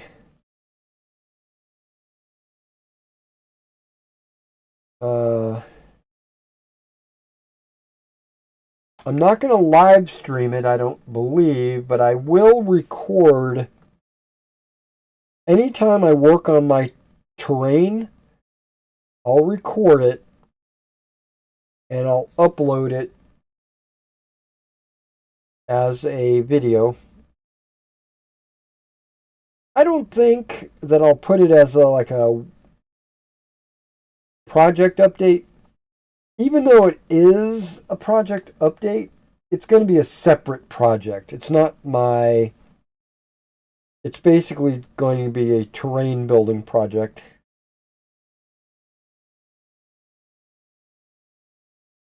So I might start another playlist. Hey!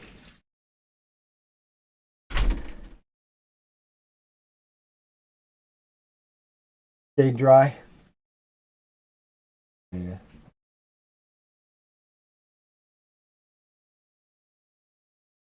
Yeah, that's Alex coming home from work.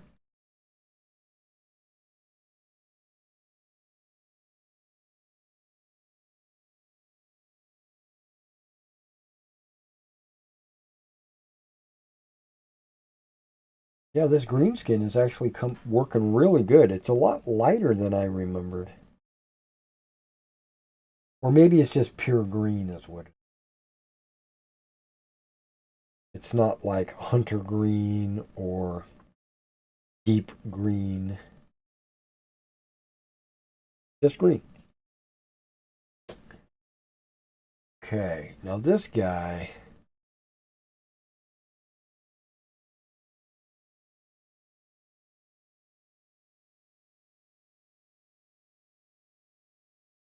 I think the officers are going to have yellow and white.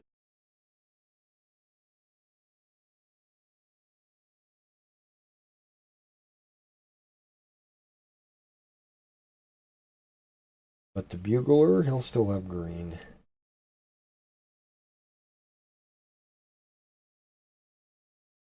Standard bearer and all that, I'll still have.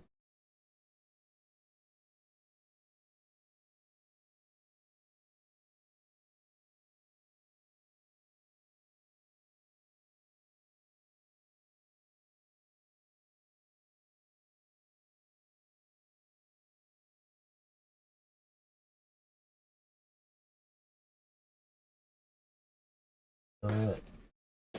They're good to go. Now these guys, they're the Bremens.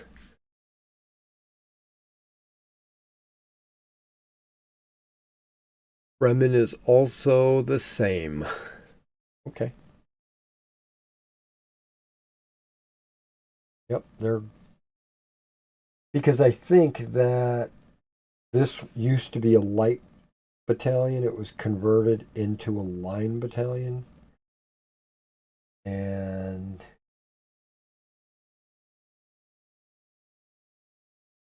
the green.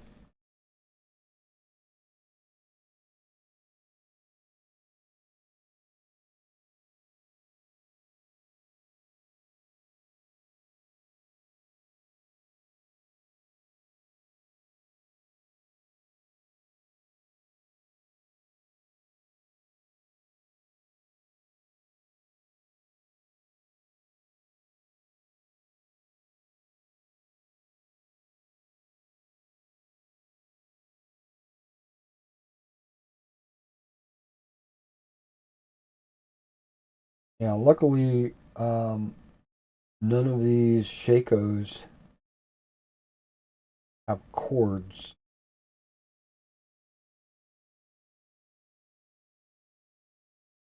We don't have to worry about painting the cords.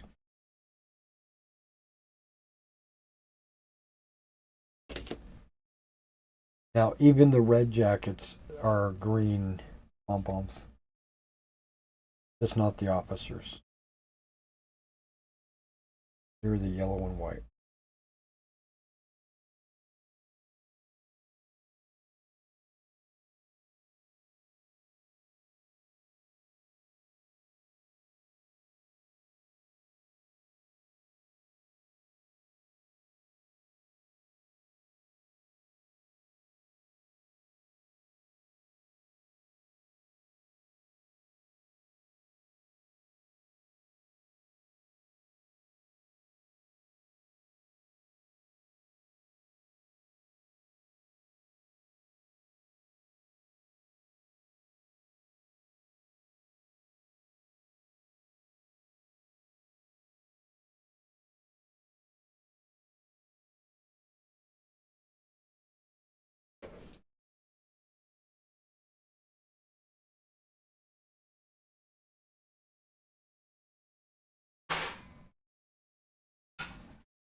I'm looking for guys that might have cords, and none of them do.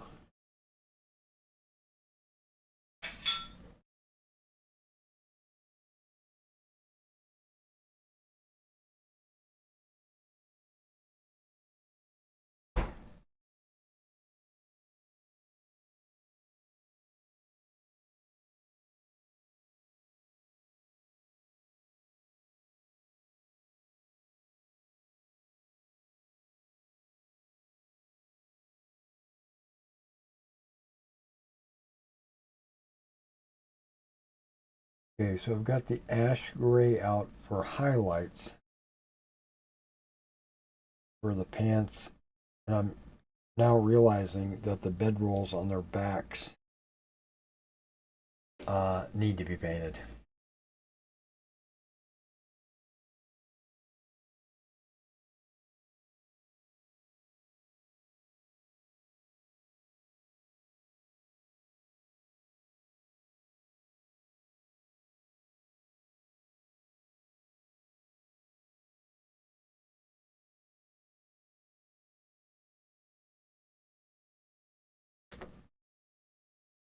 And that needs to not be.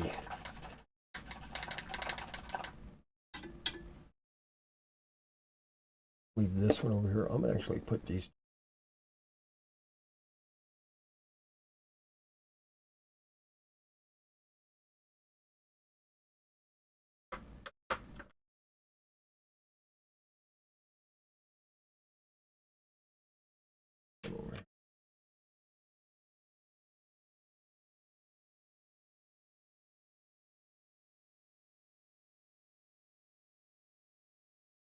Dungeon or uniform?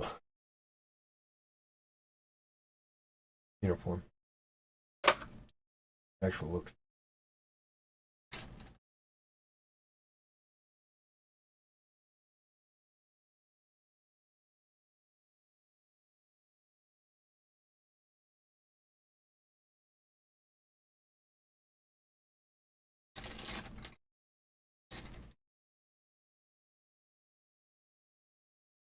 Okay, we're just gonna do the backpacks.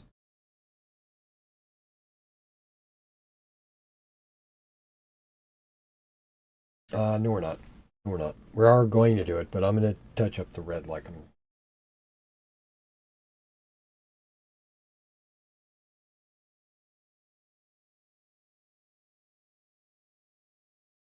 There's a bunch of things that need to still be red, so go ahead and do that while we're waiting.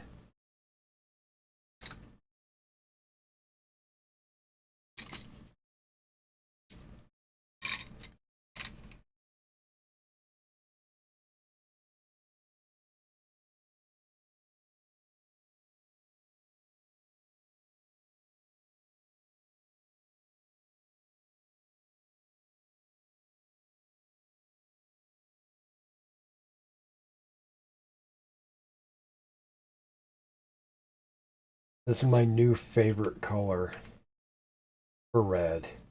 Deep red, AK.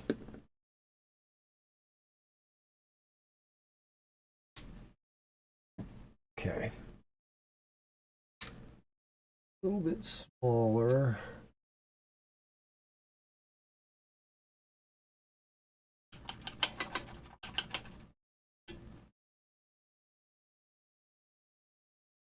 Just for these drums.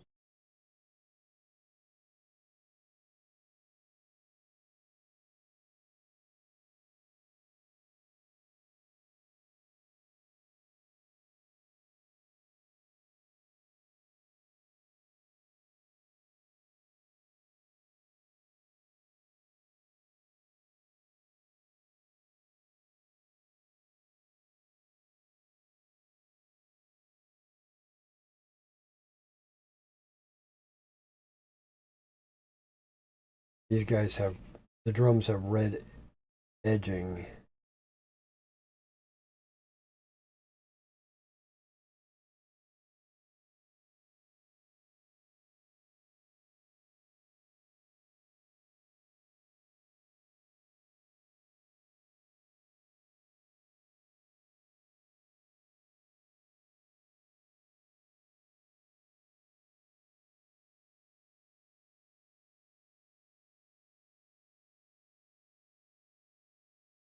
I'm using a 5.0 brush on the small detail.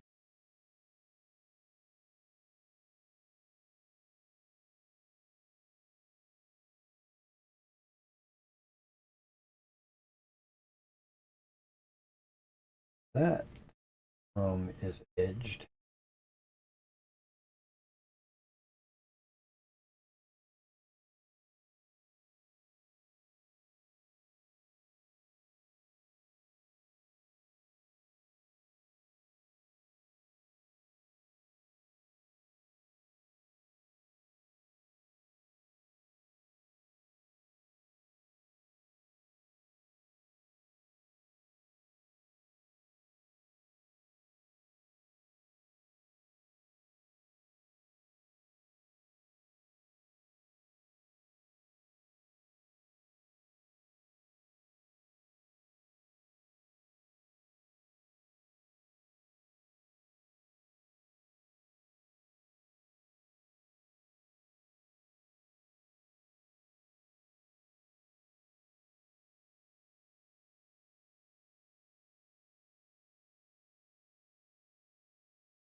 Now all these pom-poms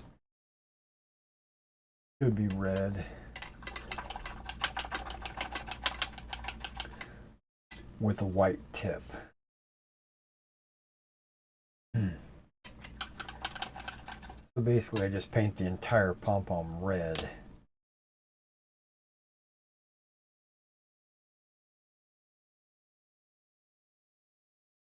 And then I'll add the white tip later.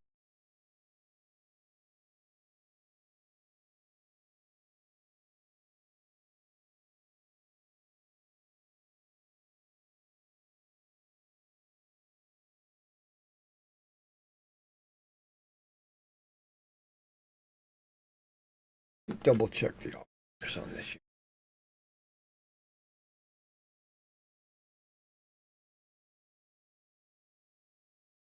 Where are these guys? Verdon. Nope. The officers are yellow again.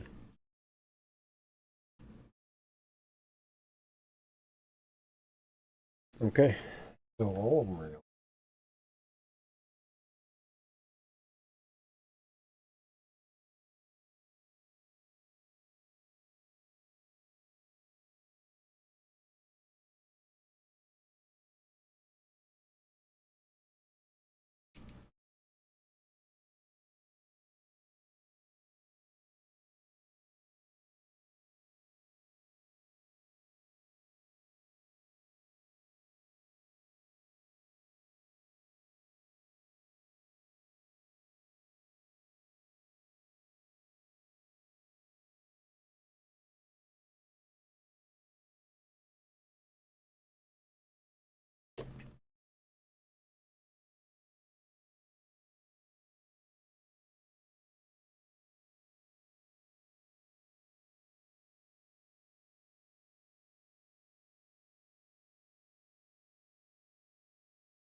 These little pom-poms are super small on the British Old Glory figures.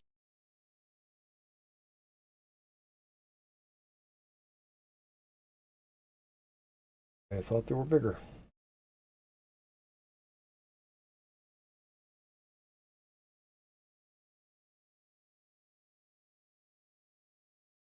Owen got a little runny. I'd have to fix him.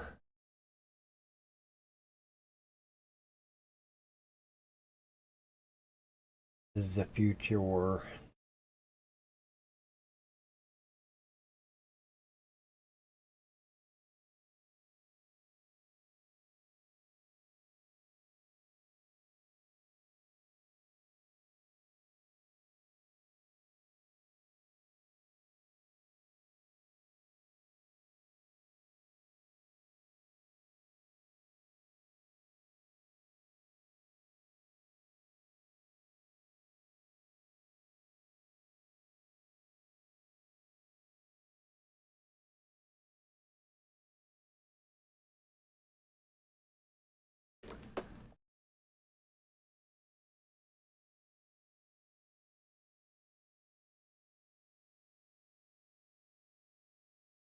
Yeah,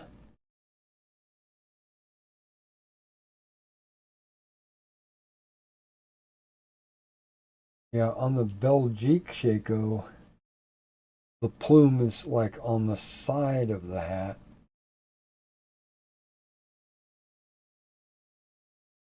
Where on the stovepipes on the front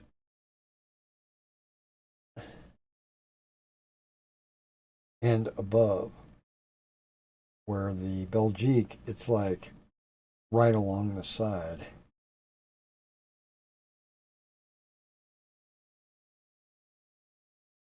So it becomes a little bit more difficult to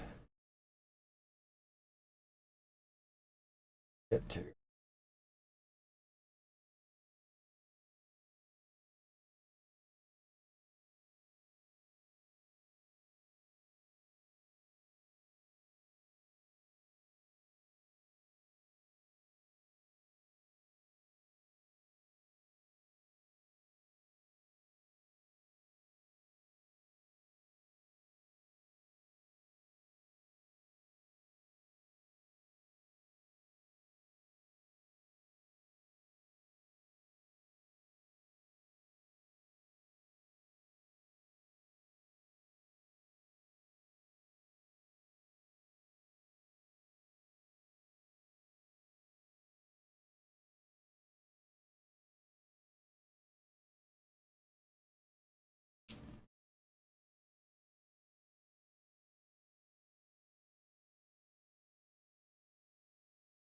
Whoop.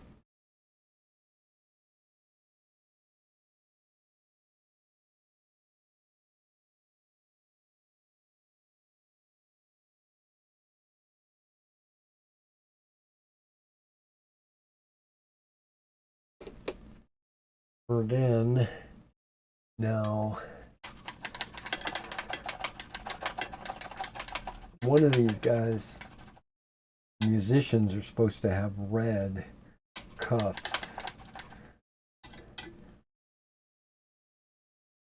Let me make sure I find the right ones. Okay, it's not Verdun.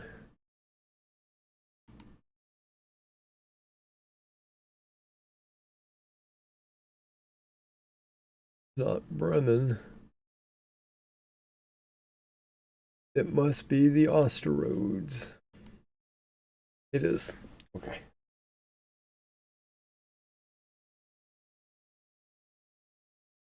These guys.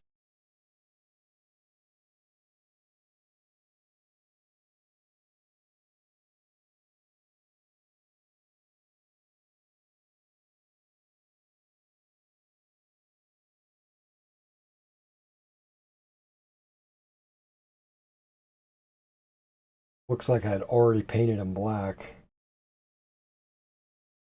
That's all right. This red will go right on top.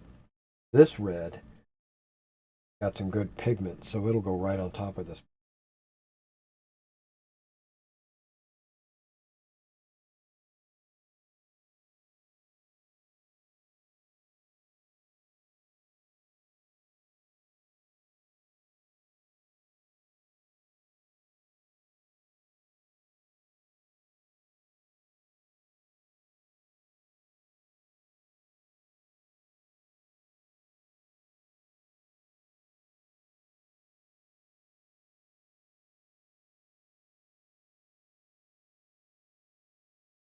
Collars are still black though.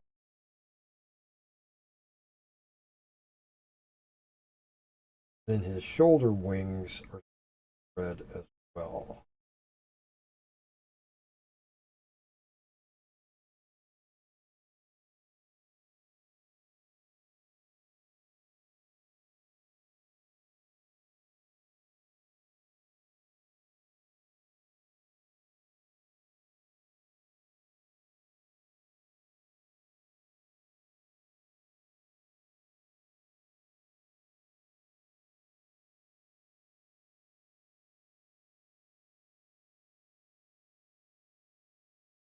Green cord.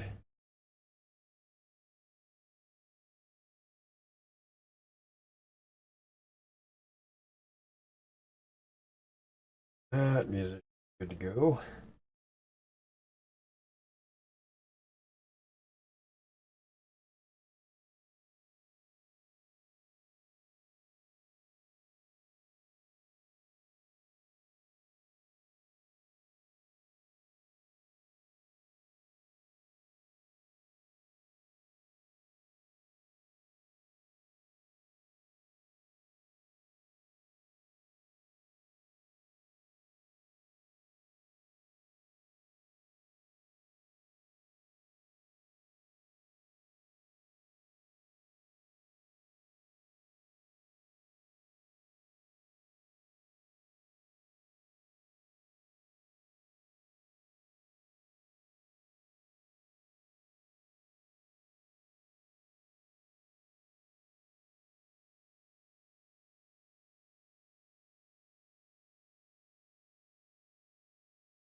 I think I got both of these musicians.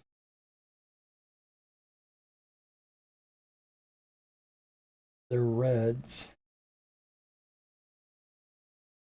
Done. Okay. What else needed to be red?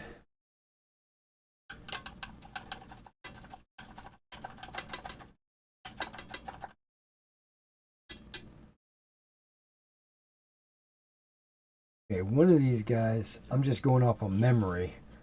One of these guys says under, yeah, I think I just picked him up. Under his arm, not painted. Got him fixed.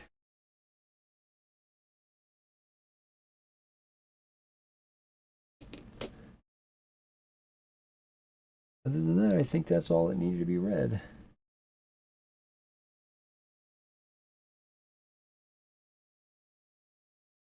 Okay.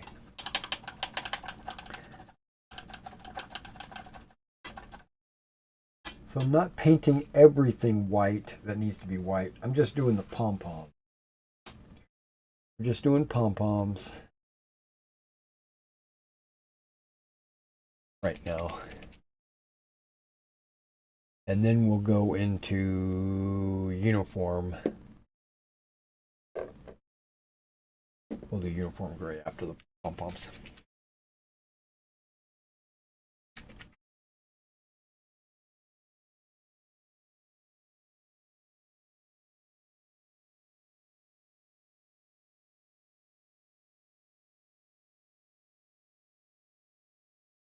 And then what I think I'll do is take a break for lunch.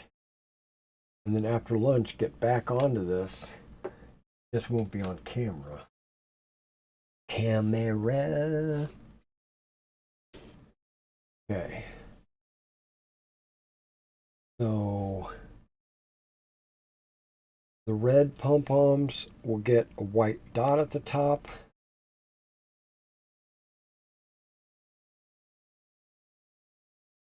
The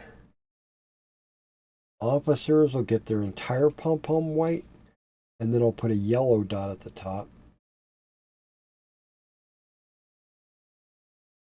Because they are cool like that.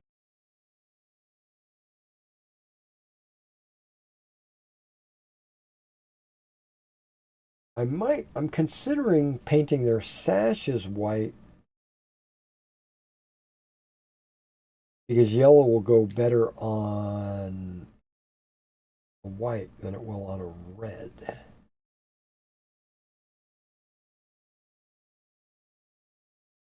To do that.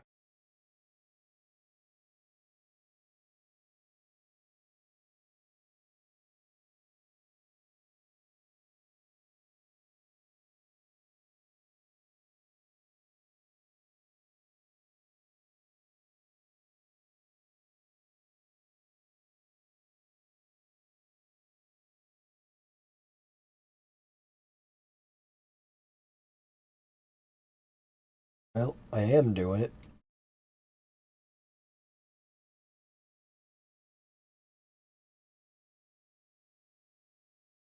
I'm thinking to myself, since I'm here, let's go ahead and do it.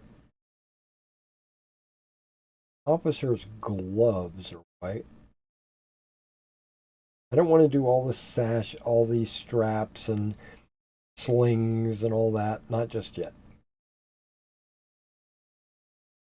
Save that.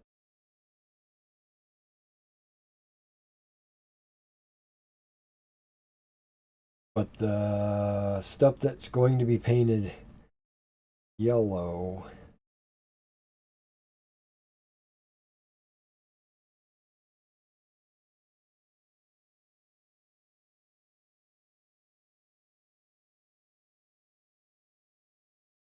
Go ahead and get those painted white as well.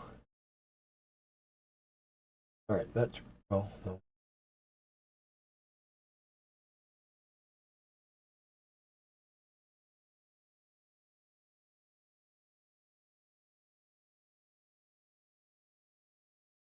I can paint gloves white.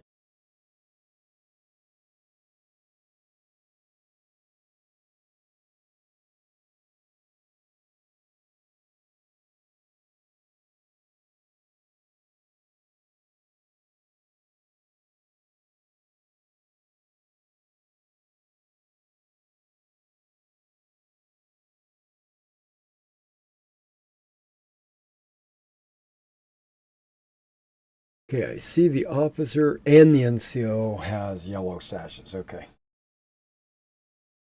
None of them are red.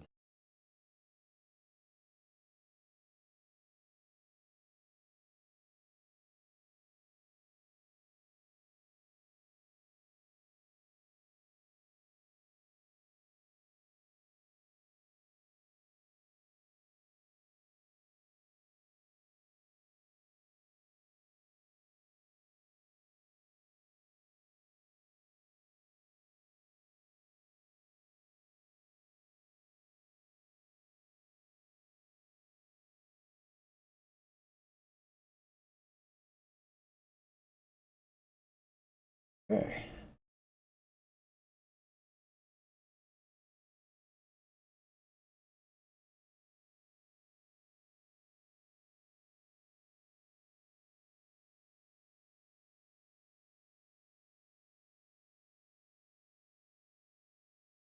Can't help myself. I'm trying to paint everything that needs to be white.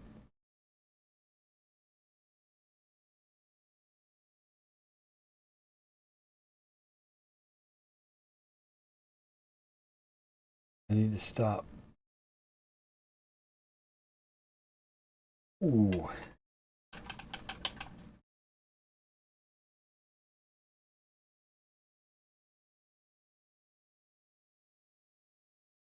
I guess that's part of his sash.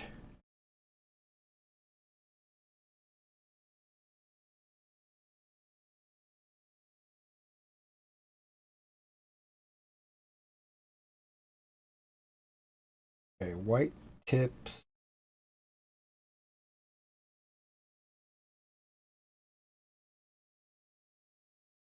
White pom-poms.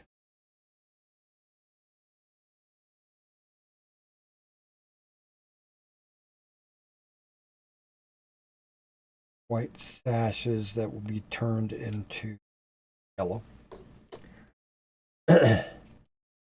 Works.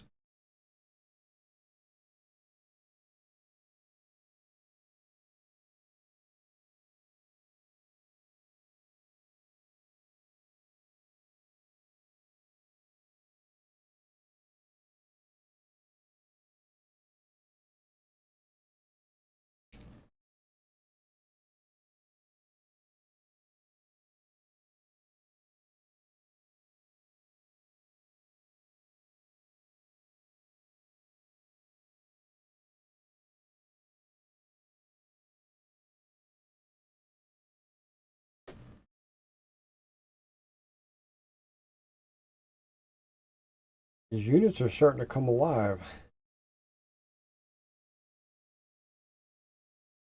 Really want to get these finished by today. Why? No real reason.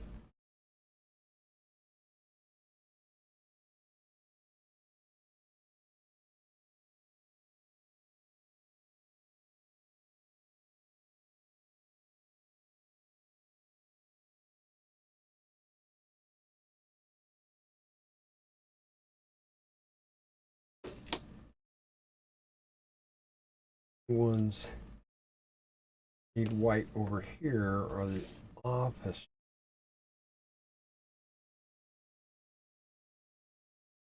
Because they're going to be yellow.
This sash doesn't have any cords hanging down. Okay. And this standard bearer doesn't have a sash. Okay.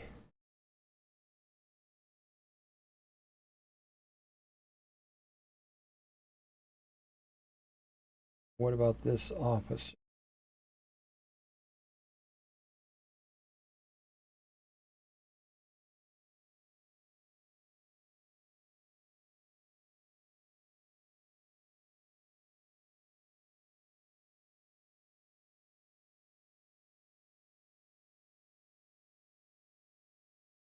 Yep, okay.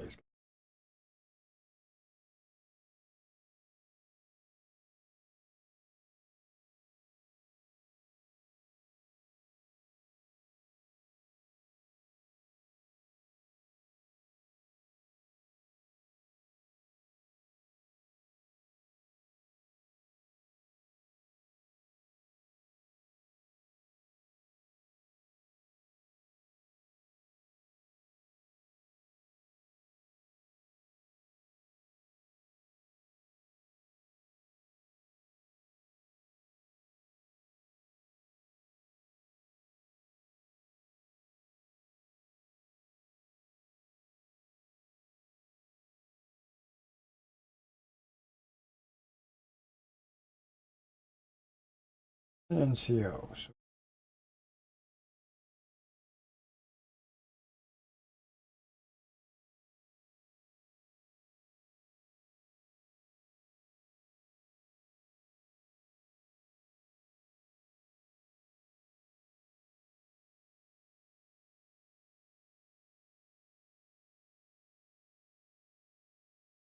Okay.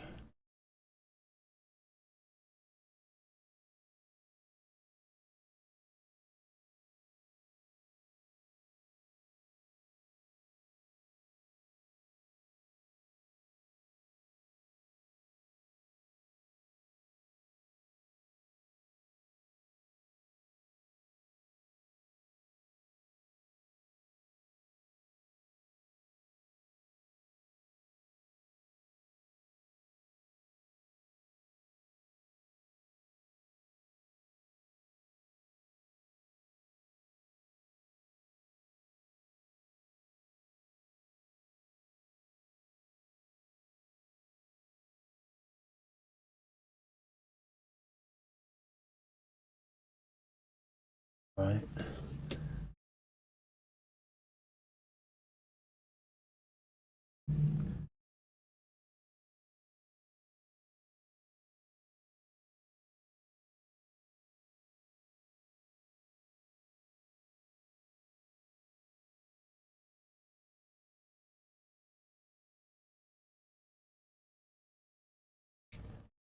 Glad I picked this back up.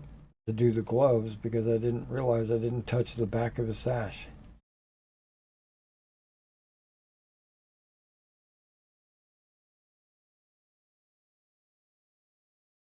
Decided to do all the officers' gloves now.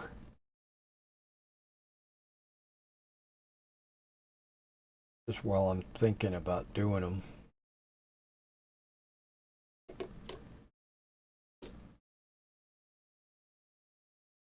This will have white.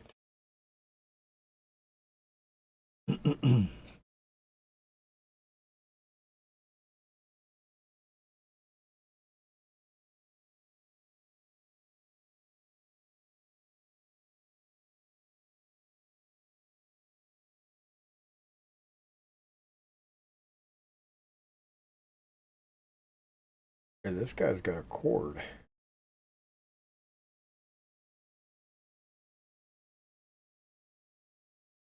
What is that?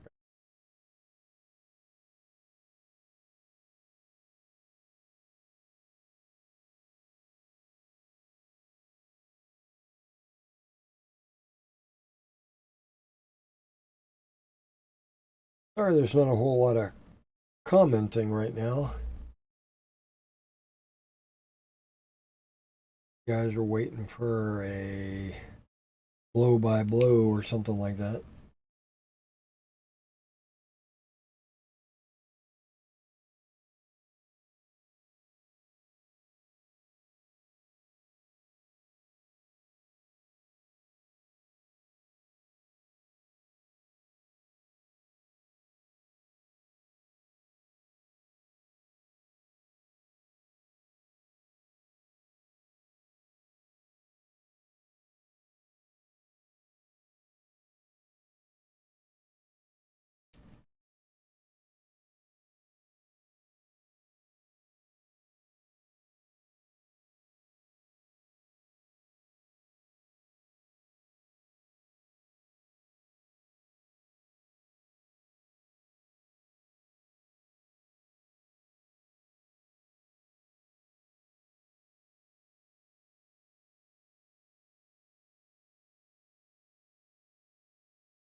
Okay, so they're prepped for the yellow.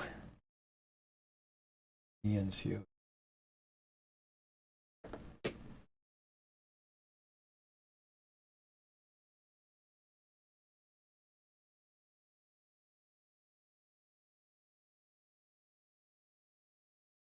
You an NCO? Nope.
Okay, we're going to finish up with yellow.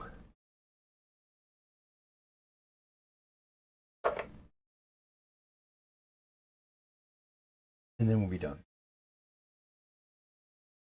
Well, not done, but I'll go to lunch.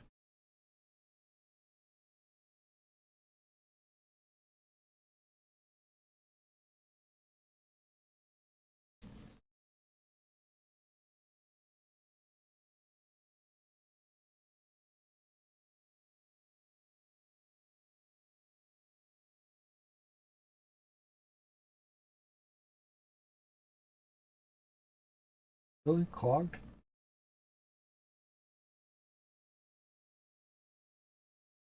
Well, I have these ready to go.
Pom-poms and sashes.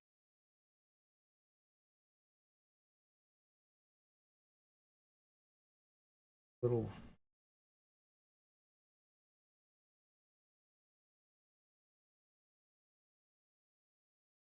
yellow always.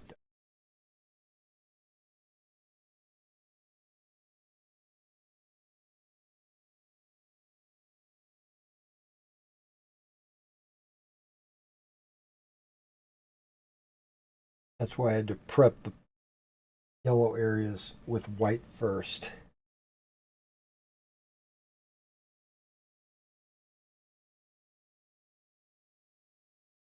Yellow never likes to coat.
Yeah, that sash looks good.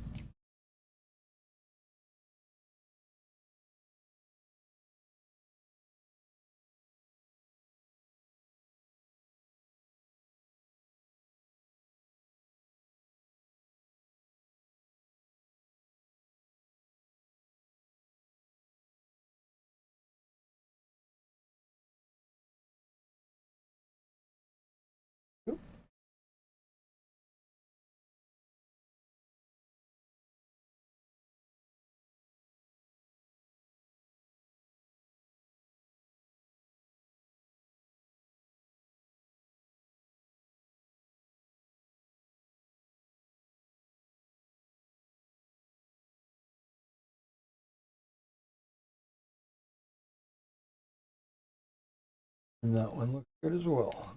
Okay.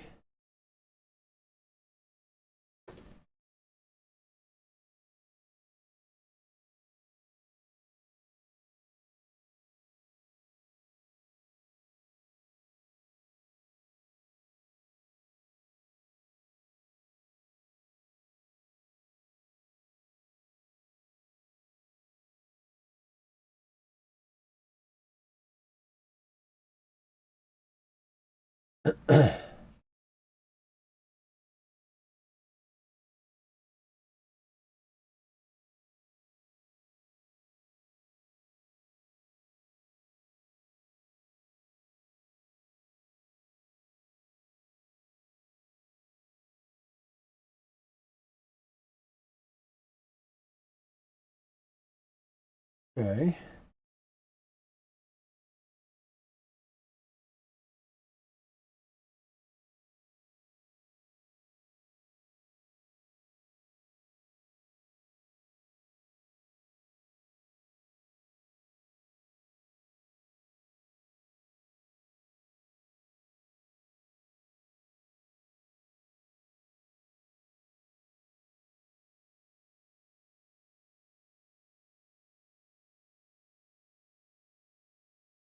All right, that sash is good. Oh yeah, there's a sergeant.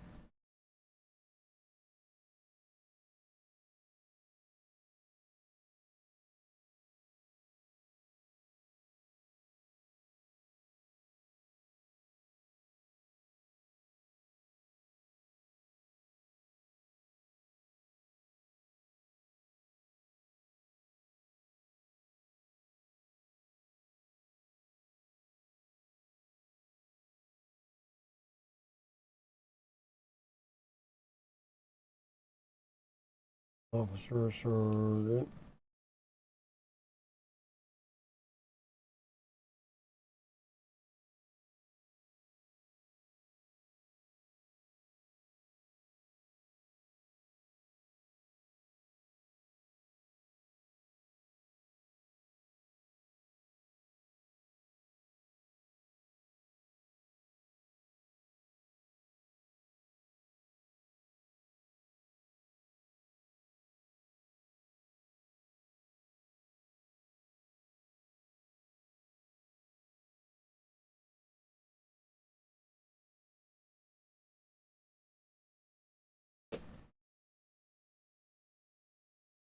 Last but not least,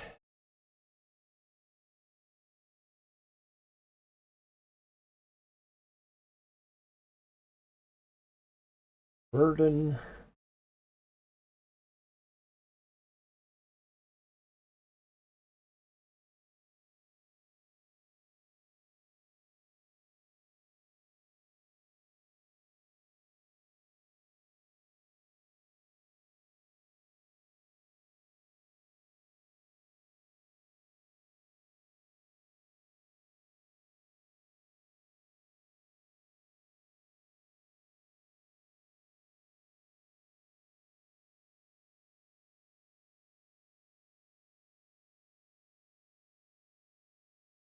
Your mistake there.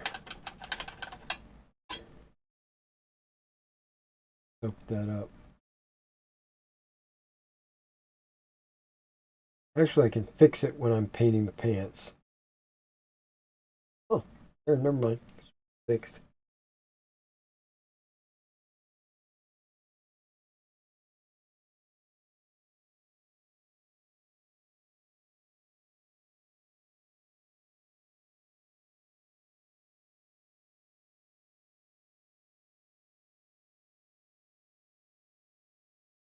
Oh, one more.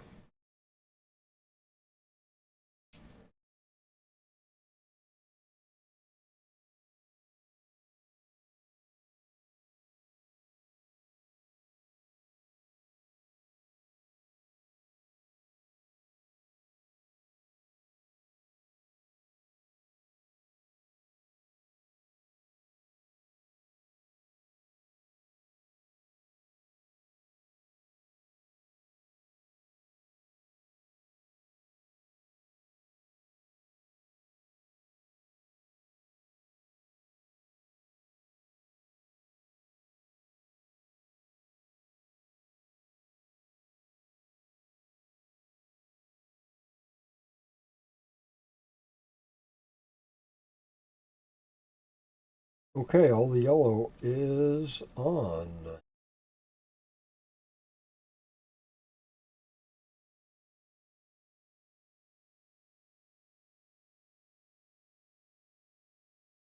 Make it more pronounced on that plume.